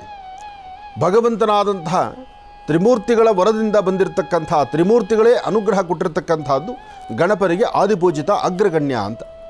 ಅಂದರೆ ಯಾವುದೇ ಪೂಜಾನುಷ್ಠಾನಕ್ಕಾದರೂ ಅಷ್ಟೇ ಯಾಕೆ, ಭಾದ್ರಪದ ಮಾಸದಲ್ಲಿ ಬರ್ತಕ್ಕಂಥ ಗೌರಿ ಹಬ್ಬದ ಗೌರಿ ಪೂಜೆಗೂ ಗಣಪನ ಪೂಜೆ ಆಗಬೇಕು. ಶಿವರಾತ್ರಿಯ ಶಿವನ ಉತ್ಸವದ ಕಾಲದಲ್ಲೂ ಗಣಪನ ಅನುಷ್ಠಾನ ಆಗಬೇಕು. ಹರಿಹರ ಬ್ರಹ್ಮಾದಿಗಳ ಅನುಷ್ಠಾನದಲ್ಲೂ ಸಹಿತ ಆದಿಪೂಜಿತನಾದಂಥ ಅಗ್ರಗಣ್ಯನಾದಂತಹ ಗಣಪನ ಅನುಷ್ಠಾನ ಇಂದಿಗೂ ಕೇದಾರ್ ಕ್ಷೇತ್ರದಲ್ಲಿ ದೇವಸ್ಥಾನದ ಹೊರಭಾಗದಲ್ಲಿರ್ತಕ್ಕಂತಹ ಗಣಪನಿಗೆ ತ್ರಿಕಾಲ ಅನುಷ್ಠಾನ ಇದೆ. ಬೆಳಗ್ಗೆ, ಮಧ್ಯಾಹ್ನ, ಸಾಯಂಕಾಲ ಹೊರಗಡೆ ಬಂದು ಗಣಪನಿಗೆ ಒಂದು ಆರತಿ ಮಾಡಿ ನಂತರ ಕೇದಾರನಿಗೆ, ಅಂದರೆ ಅಲ್ಲಿರ್ತಕ್ಕಂಥ ಶಿವ ಸಾನ್ನಿಧ್ಯಕ್ಕೆ ಒಂದು ಆರತಿ ಪೂಜೆಯನ್ನು ಇವತ್ತಿಗೂ ಕೇದಾರಲ್ಲಿ ನಡೆಸ್ತಾರೆ. ಅಂದರೆ ಗಣಪನ ಅನುಷ್ಠಾನ ಸಿಗಬೇಕಾದ್ರೆ, ಗಣಪನ ಅನುಷ್ಠಾನವನ್ನು ಮಾಡಿದರೆ ನಿಮ್ಮ ಮನೋಕಾಮನೆಗಳು ಸಿದ್ಧಿಯಾಗುತ್ತೆ ಎಂಬತಕ್ಕಂಥದ್ದು ಅದನ್ನು ಎಲ್ಲರೂ ತಿಳ್ಕೊಳ್ಬೇಕಾದಂಥ ವಿಚಾರ. ಹಾಗಾಗಿ ಮಕ್ಕಳ ವಿದ್ಯಾಭ್ಯಾಸ ಕಾಲದಲ್ಲಿ, ಒಂದು ಮನೆಯ ಗೃಹ ಪ್ರವೇಶ ಕಾಲದಲ್ಲಿ, ಅಥವಾ ಯಾವುದೇ ಒಂದು ಶುಭ ಸನ್ನಿವೇಶದಲ್ಲಿ, ಆ ಸನ್ನಿವೇಶದಲ್ಲಿ ಗಣಪನ ಆರಾಧನೆ ಬೇಕು. ಗಣಪತಿಯನ್ನು ಮನಸಾರ ಶ್ರದ್ಧೆಯಿಂದ ಭಕ್ತಿಯಿಂದ ಆಚರಿಸಿದ್ರೆ ಆಗ ನೋಡಿ ನಿಮ್ಮ ಕೆಲಸ ಕಾರ್ಯಗಳು ಹೂವಿನ ಸರ ಎತ್ತಿದಷ್ಟು ಈಸಿಯಾಗಿ ನಿಮ್ಮ ಕೆಲಸ ಕಾರ್ಯ ಸಿದ್ಧಿಯಾಗುತ್ತೆ. ಇದನ್ನು ಹೊರತುಪಡಿಸಿ ನೀವೇನೇ ಮಾಡಬೇಕು ಅಂತ ಹೊರಟರೂ ಅದು ಸಾಧ್ಯ ಇಲ್ಲ. ಅದಕ್ಕಾಗಿ ಹಿರಿಯರು ತಿಳಿದಿರ್ತಕ್ಕಂಥ ಅವ್ರು ಹೇಳುವಂಥ ಮಾತು, ಮೊದಲು ಗಣಪತಿಗೆ ನಮಸ್ಕಾರ ಮಾಡು. 21 ಗರಿಕೆ ರಕ್ತಚಂದನ, ಅದು ಕುಂಕುಮ ಅಥವಾ ರಕ್ತಚಂದನ ಅಥವಾ ರೋಸುಡ್ ಇಂತಹದ್ರಿಂದ ಗಂಧವನ್ನು ತೆಗೆದು ಆ ಗಂಧದಲ್ಲಿ ಗರಿಕೆಯನ್ನು ಅದ್ದುಕೊಂಡು ಅದರಲ್ಲೂ 21 108 ಗರಿಕೆಗಳಿಂದ ಸ್ವಾಮಿಗೆ ವಿಶೇಷವಾಗಿರ್ತಕ್ಕಂಥ ಒಂದು ಅರ್ಚನೆ. ಓಂ ಸುಮುಖಾಯ ನಮಃ, ಏಕದಂತಾಯ ನಮಃ, ಕಪಿಲಾಯ ನಮಃ, ಗಜಕರ್ಣಿಕಾಯ ನಮಃ, ಲಂಬೋದರಾಯ ನಮಃ, ವಿಕಟಾಯ ನಮಃ, ವಿಘ್ನರಾಜಾಯ ನಮಃ, ಧೂಮ್ರಕೇತವೇ ನಮಃ, ಗಣಾಧ್ಯಕ್ಷಾಯ ನಮಃ, ಗಣಸ್ವರೂಪಿಣೇ ನಮಃ. ಹೀಗೆ ನಾನಾ ವಿಧವಾದಂತಹ ನಾಮಾಂಕಿತಗಳಿಂದ ಸ್ವಾಮಿಗೆ ಗರಿಕೆಯನ್ನು ಗಣಪನ ಪಾದದ ಮೇಲೆ ಇಡಬೇಕು. ಗಣಪನ ಪಾದದ ಮೇಲೆ ಇಟ್ಟು ಅದರಲ್ಲಿ 2 ಗರಿಕೆಯನ್ನು ತೆಗೆದು ನಿಮ್ಮ ಶಿರದ ಮೇಲೆ ಇಟ್ಕೊಳ್ಬೇಕು. ಸ್ವಾಮಿಗೆ ಅರ್ಚನೆ ಮಾಡಿರ್ತಕ್ಕಂಥ ಆ ಕುಂಕುಮ ಪ್ರಸಾದ ಅಥವಾ ಗಂಧ ಇದೆಯಲ್ಲ, ಆ ಗಂಧವನ್ನು ನಿಮ್ಮ ಹಣೆಗೆ ಧಾರಣೆ ಮಾಡಿಕೊಳ್ಬೇಕು. ಹೀಗೆ ನಡೆಸೋದ್ರಿಂದ ಗಣಪನ ಸಂಪೂರ್ಣ ಅನುಗ್ರಹವನ್ನು ತಾವು ಸಿದ್ಧಿಪಡಿಸ್ಕೊಳ್ಬೋದು. ಸಂಕಷ್ಟಹರ, ಯಾರೊಬ್ಬರ ಕಷ್ಟಗಳನ್ನು ಹರಿಸ್ತಕ್ಕಂಥ ಒಂದು ಚೈತನ್ಯ ರೂಪಿ ಗಣಪ ಇವತ್ತು ವಿಶೇಷವಾಗಿ ಎಲ್ಲರನ್ನೂ ಅನುಗ್ರಹಿಸ್ತಾನೆ. ಹಾಗಾಗಿ ಇಡೀ ರಾಜ್ಯ ದೇಶದಾದ್ಯಂತ ಎಲ್ಲೆಲ್ಲಿ ಗಣಪನ ಸಾನ್ನಿಧ್ಯಗಳಿದೆಯೋ ಅಲ್ಲೆಲ್ಲ ವಿಶೇಷವಾಗಿ ಗಣಪನಿಗೆ ಬೆಳಗ್ಗೆ ಅಭಿಷೇಕ ಅಲಂಕಾರ ನಡೆಯುತ್ತೆ. ಶುಭ ಸಂಧ್ಯಾಕಾಲ, ಸಂಧ್ಯಾಕಾಲದಲ್ಲಿ ಮಹಾಗಣಪತಿಗೆ ವಿಶೇಷವಾಗಿರ್ತಕ್ಕಂಥ ಗಣಹೋಮ ನಡೆಯುತ್ತೆ. ಒಂದು ಗಣಹೋಮವನ್ನು ಮಾಡಿ ಮೋದಕವನ್ನು ಗಣಪತಿಗೆ ನೈವೇದ್ಯ ಮಾಡ್ತಾರೆ. ಮೋದಕದಿಂದ ಸ್ವಾಮಿಗೆ ಹವನವನ್ನು ನಡೆಸಿದ್ರೆ, ಅಥವಾ ಪಂಚಕಜ್ಜಾಯವನ್ನು ಕೊಟ್ಟು ಗಣಪನ ಅನುಷ್ಠಾನವನ್ನು ಮಾಡಿದ್ರೆ, ಅಥವಾ ಗಣಪತಿಗೆ ವಿಶೇಷವಾಗಿರ್ತಕ್ಕಂಥ ಅವಲಕ್ಕಿ, ಕಬ್ಬು, ಬೆಲ್ಲ, ಒಣಕೊಬ್ಬರಿ ಮತ್ತು ಸ್ವಾಮಿಗೆ ವಿಶೇಷವಾಗಿರ್ತಕ್ಕಂಥದ್ದು ಬೇಲದ ಹಣ್ಣು. ಅಂದರೆ ಬೆಲ್ಲದ ಹಣ್ಣು, ಬೇಲದ ಹಣ್ಣು ಅಂತಾರೆ. ಸ್ವಾಮಿಗಿಷ್ಟ ಏನು, ಅದು ಆನೆಗೂ ಇಷ್ಟ. ಅದಕ್ಕಾಗಿ ಆನೆಗಳು ಸಾಮಾನ್ಯಕ್ಕೆ ಬೇಲದ ಮರ ಎಲ್ಲನ ಕಂಡು ಬಂದರೆ ಆ ಮರ ಬಿಟ್ಟು ಈ ಕಡೆ ಬರೋದಿಲ್ಲ. ಯಾಕೆಂದರೆ ಆ ಬೇಲದ ಮರದ ಹಣ್ಣನ್ನು ಆನೆ ಅಷ್ಟಿಷ್ಟಪಟ್ಟು ಸ್ವೀಕರಿಸುತ್ತೆ. ಅದನ್ನೇ ಗಣಪತಿ ಸಹಿತ ಇಷ್ಟಪಡ್ತಾನೆ. ಇವತ್ತು ಸಂಧ್ಯಾಕಾಲ ಗಣಪನ ಎಲ್ಲಿ ಸಂಕಷ್ಟರ ಮಹಾಗಣಪತಿಯ ವಿಶೇಷವಾಗಿರ್ತಕ್ಕಂಥ ಹವನ ನಡೆಯುತ್ತೋ, ಅಥವಾ ಪೂಜಾನುಷ್ಠಾನ ನಡೆಯುತ್ತೋ, ಯಜ್ಞ ಯಾಗಾದಿಗಳು ನಡೆಯುತ್ತೋ, ಅಂತಹ ಸಾನ್ನಿಧ್ಯಗಳಲ್ಲಿ ಇವತ್ತು ಸ್ವಾಮಿಗೆ ಬೇಲದ ಹಣ್ಣನ್ನು ಕೊಟ್ಟು ಅಥವಾ ಬೆಲ್ಲದ ಹಣ್ಣನ್ನು ಕೊಟ್ಟು ನೈವೇದ್ಯ ಮಾಡಿಸಿ, ಆ ನೈವೇದ್ಯ ಪ್ರಸಾದವನ್ನು ಒಳಗಿರುವಂತಹ ಹಣ್ಣನ್ನು 4-6 ಜನ ಭಕ್ತರಿಗೆ ನಿಮ್ಮ ಕರಹಸ್ತದಿಂದ ಕೊಟ್ಟರೆ ಅದು ಮತ್ತಷ್ಟು ವಿಶೇಷವಾದಂಥ ಫಲ. ಹೀಗೆ ಸಂಕಷ್ಟರ ಮಹಾಗಣಪತಿಯ ಅನುಗ್ರಹ ನಾಡಿನ ದೇಶದ ಸಮಸ್ತರಿಗೂ ಇರಲಿ. ಒಳ್ಳೆಯದಾಗಲಿ, ಶುಭವಾಗಲಿ. ಪ್ರತಿ ವಾರ ತಮ್ಮ ತಮ್ಮ ಕಾಯಕದಲ್ಲಿರ್ತಕ್ಕಂತಹ ನ್ಯೂನ್ಯತೆಗಳು ದೂರ ಆಗಬೇಕು. ತಾವು ಮಾಡುವಂಥ ಕೆಲಸ ಹೆಚ್ಚು ಯಶಸ್ಸಾಗಬೇಕು. ತಮ್ಮ ವೃತ್ತಿ ಧರ್ಮ ಮತ್ತಷ್ಟು ಅಭಿವೃದ್ಧಿ ಆಗಬೇಕು. ಇದಕ್ಕಾಗಿ ತಾವು ಏನು ಶ್ರಮಿಸ್ತೀರಿ? ಮನೆಯಿಂದ ಆಚೆ ಹೊರಡುವಂಥ ಪುರುಷರು ಒಂದು ಆಲೋಚನೆ ಮಾಡಿದ್ರೆ, ಮನೆಯಲ್ಲಿರ್ತಕ್ಕಂಥ ತಾಯಂದರು ಹೆಣ್ಣು ಮಕ್ಕಳು ಇಡೀ ವಾಸ್ತುಗೃಹವನ್ನು ಶುದ್ಧಿ ಮಾಡಿ, ಮನೆಯ ಮುಂದೆ ತುಳಸಿ ಗಿಡದ ಮುಂದೆ ಲಕ್ಷಣವಾದ ರಂಗೋಲಿನ ಹಾಕಿ, ದೇವರ ಸಾನ್ನಿಧ್ಯದಲ್ಲಿ ಹಚ್ಚುವಂಥ ದೀಪ, ದೇವರು ಕೊಡುವಂಥ ನೈವೇದ್ಯ, ಅದಾದ ನಂತರ ಸುಮಂಗಲೆಯರಿಗೆ ನಮ್ಮ ಭಾರತೀಯ ಹಿಂದೂ ಸನಾತನ ಧರ್ಮದಲ್ಲಿ ಒಂದಿಬ್ಬರು ಮುತ್ತೈದೆಯರನ್ನು, ಮಕ್ಕಳನ್ನು ಮನೆಗೆ ಕರೆದು ಅವ್ರಿಗೊಂದಿಷ್ಟು ಅರಿಶಿನ, ಕುಂಕುಮ, ಮಂಗಳ ದ್ರವ್ಯಗಳನ್ನು ಕೊಟ್ಟು ಮಾಡಿರ್ತಕ್ಕಂತಹ ಖಾದ್ಯ ಪದಾರ್ಥಗಳನ್ನು 4 ಜನಕ್ಕೆ ಅರಿಶಿನ ಕುಂಕುಮದೊಂದಿಗೆ ಬಾಗಿನ ಥರ ಕೊಡ್ತಕ್ಕಂಥದ್ದು ಇವತ್ತಿನ ಪದ್ಧತಿ ಇದೆ. ಇನ್ನು ವಿಶ್ವವಸು ನಾಮ ಸಂವತ್ಸರದಲ್ಲಿ ಒಂದಷ್ಟು ಗ್ರಹಗಳು, ಗ್ರಹಗತಿಗಳಲ್ಲಾಗಿರ್ತಕ್ಕಂಥ ಬದಲಾವಣೆಗಳು, ಆ ಬದಲಾವಣೆಗಳ ಮೇಲೆ ಅವರವರ ರಾಶಿಗಳ ಮೇಲೆ ಇರ್ತಕ್ಕಂಥ ಒಂದಷ್ಟು ದೋಷಗಳು, ಕೆಲವು ರಾಶಿ ಫಲದಲ್ಲಿ ಬರ್ತಕ್ಕಂಥ ರಾಶಿಗಳಲ್ಲಿರ್ತಕ್ಕಂಥ ದೋಷ ಸಮಸ್ಯೆ ಇದೆಯಲ್ಲ, ಕೆಲವು ಗಂಡಾಂತರಗಳು ಬರ್ತಕ್ಕಂಥ ನೋವಿದೆಯಲ್ಲ, ಅಬ್ಬಬ್ಬ ಅದು ಹೇಳುತ್ತೀರಿತು ಬಿಟ್ಟರು ಬಿಡದಂಗೆ ಬಂದು ಬಾಗಿಲಲ್ಲಿ ಕೂತ್ಕೊಂಡಿರುತ್ತೆ. ಸಮಸ್ಯೆ ಎಂಬತಕ್ಕಂಥದ್ದು ಒಂದು ಸಮಸ್ಯೆಯಿಂದ ದಾಟ್ಕೊಂಡು ಹೊರಗಡೆ ಬಂದ್ವಿ ಅಂದರೆ ಇನ್ನೊಂದು ಸಮಸ್ಯೆ ರೆಡಿಯಾಗಿರುತ್ತೆ. ಪರವಾಗಿಲ್ಲಪ್ಪ ಅಂಥೇಳಿ ನಿಟ್ಟುಸಿರು ಬಿಟ್ಟು ಪರವಾಗಿಲ್ಲ ಭಗವಂತ ಏನೋ ಸದ್ಯ ನೆಮ್ಮದಿಯಾಗಿರೋಕ್ಕೆ ಅವಕಾಶ ಮಾಡಿಕೊಟ್ಟಲ್ಲಪ್ಪ ಅಂತ ಚಿಂತನೆ ಮಾಡುವಷ್ಟರೊಳಗೆ ಬೆನ್ನ ಹಿಂದೆ ಇನ್ನೊಬ್ಬರು ಬೆನ್ನು ತಟ್ತಿರ್ತಾರೆ, ನಾನಿದ್ದೆ ನಿಮ್ಮ ಹಿಂದೆ ಅಂತ.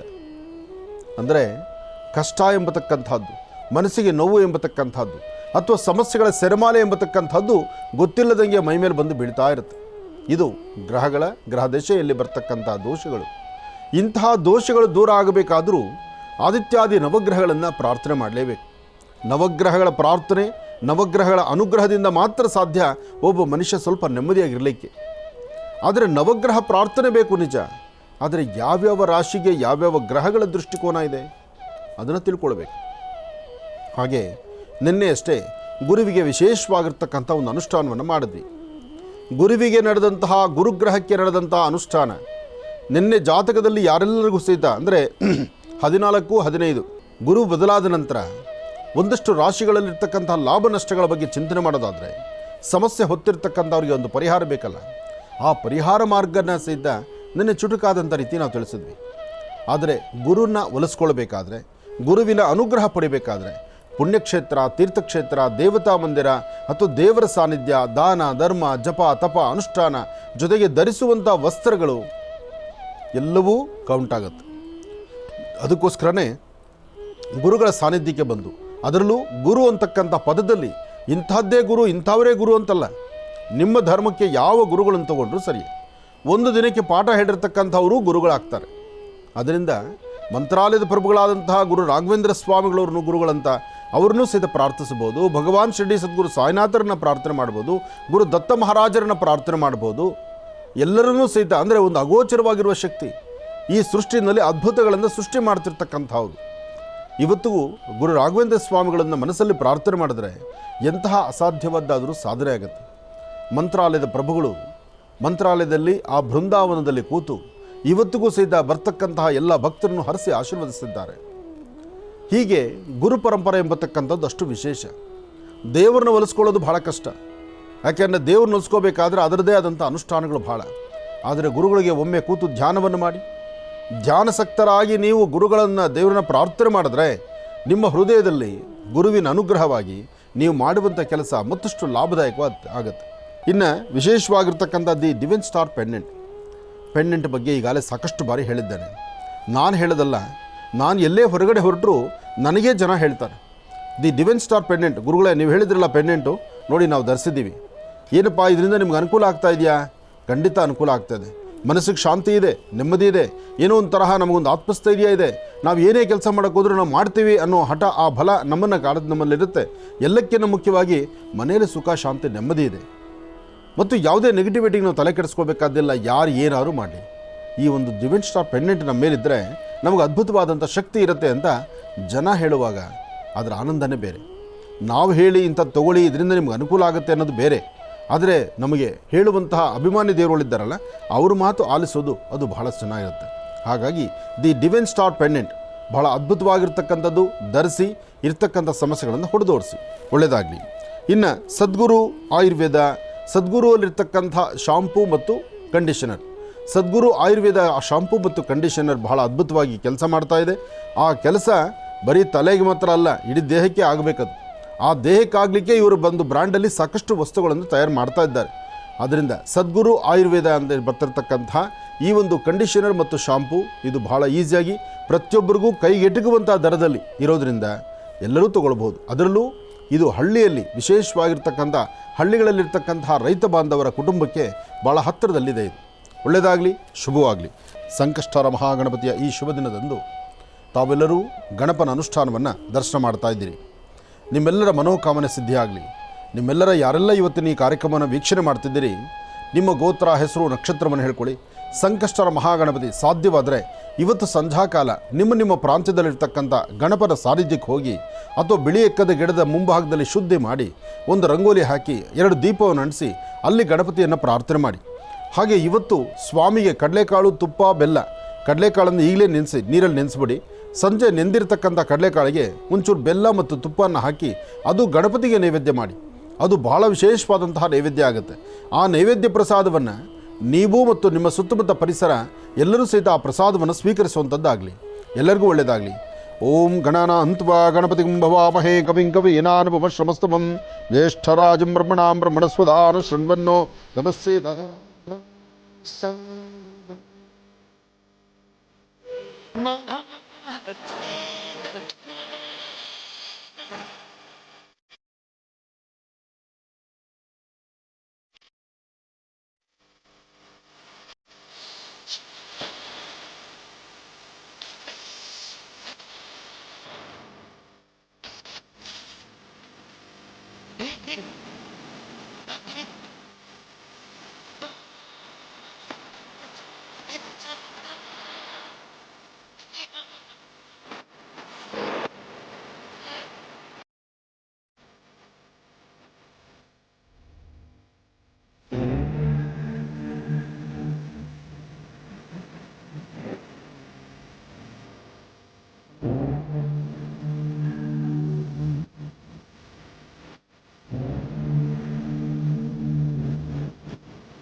ಸರ್ವರಿಗೂ ಸಕಲರಿಗೂ ಸಹಿತ ಸನ್ಮಂಗಳ ಉಂಟಾಗಲಿ. ತಾವು ಅಂದುಕೊಂಡಂತಹ ಪ್ರತಿಯೊಂದು ಕೆಲಸ ಕಾರ್ಯಗಳಲ್ಲೂ ಸಹಿತ ಹೆಚ್ಚಿನ ಯಶಸ್ಸುಂಟಾಗಲಿ. ಸಂಕಷ್ಟರ ಮಹಾಗಣಪತಿ ಅಂದರೆ ಸಕಲ ವಿಧವಾದಂತಹ ಕಷ್ಟಗಳು ದೂರ ಆಗೋದು ಅಂತ. ಸಕಲ ವಿಧವಾದಂತಹ ಕಷ್ಟಗಳು ದೂರ ಆಗಿ ನಿಮ್ಮ ಮನಸ್ಸಲ್ಲಿರ್ತಕ್ಕಂತಹ ದ್ವಂದ್ವ ನಿಲುವು ದೂರ ಆಗಿ ತಾವು ಯಾವ ಚಿಂತನೆಯನ್ನು ಮಾಡ್ತಿರೋ ಆ ಚಿಂತನೆಯ ಫಲ ಶೀಘ್ರವಾಗಿ ಕಾರ್ಯಸಿದ್ಧಿ ಆಗಬೇಕು. ಅದಕ್ಕಾಗಿ ಎಷ್ಟೋ ಜನ ಬೆಳಗಿನಿಂದ ಉಪವಾಸ ಇದ್ದು ಸಂಜೆಗೆ ಮಹಾಗಣಪತಿಯ ಅನುಷ್ಠಾನವನ್ನು ಮಾಡಿ ಚಂದ್ರಾರ್ಘ್ಯವನ್ನು ಕೊಟ್ಟು ತದನಂತರ ಅನ್ನಪ್ರಸಾದವನ್ನು ಸ್ವೀಕರಿಸುವಂಥದ್ದು ಅಥವಾ ಒಂದಿಷ್ಟು ಉಪವಾಸ ಇದ್ದು ಒಂದಿಷ್ಟು ಅವಲಕ್ಕಿಯೋ ಅಥವಾ ಏನಾದರೂ ಪದಾರ್ಥಗಳನ್ನು ಸ್ವೀಕರಿಸುವಂಥ ಪದ್ಧತಿ ಇದೆ. ಆದರೆ ಶುಭ ಸಂಧ್ಯಾಕಾಲ ಸಂಕಷ್ಟರ ಮಹಾಗಣಪತಿ ಅನುಷ್ಠಾನ ಎಲ್ಲಿ ನಡೆಯುತ್ತೋ ಅಲ್ಲಿಗೆ ಹೋಗಿ ಒಂದು ಪ್ರಾರ್ಥನೆ ಮಾಡಿ ಬರ್ತಕ್ಕಂಥದ್ದು ಮತ್ತಷ್ಟು ವಿಶೇಷವೇ ಸರಿ. ಅದಕ್ಕಾಗಿ ಗಣಪತಿಯನ್ನು ಎಲ್ಲರೂ ಪ್ರಾರ್ಥನೆ ಮಾಡೋಣ. ಓಂ ಗಣಾನ ಅಂತ್ವಾ ಗಣಪತಿ ಕುಂಭವಾಮಹೇ.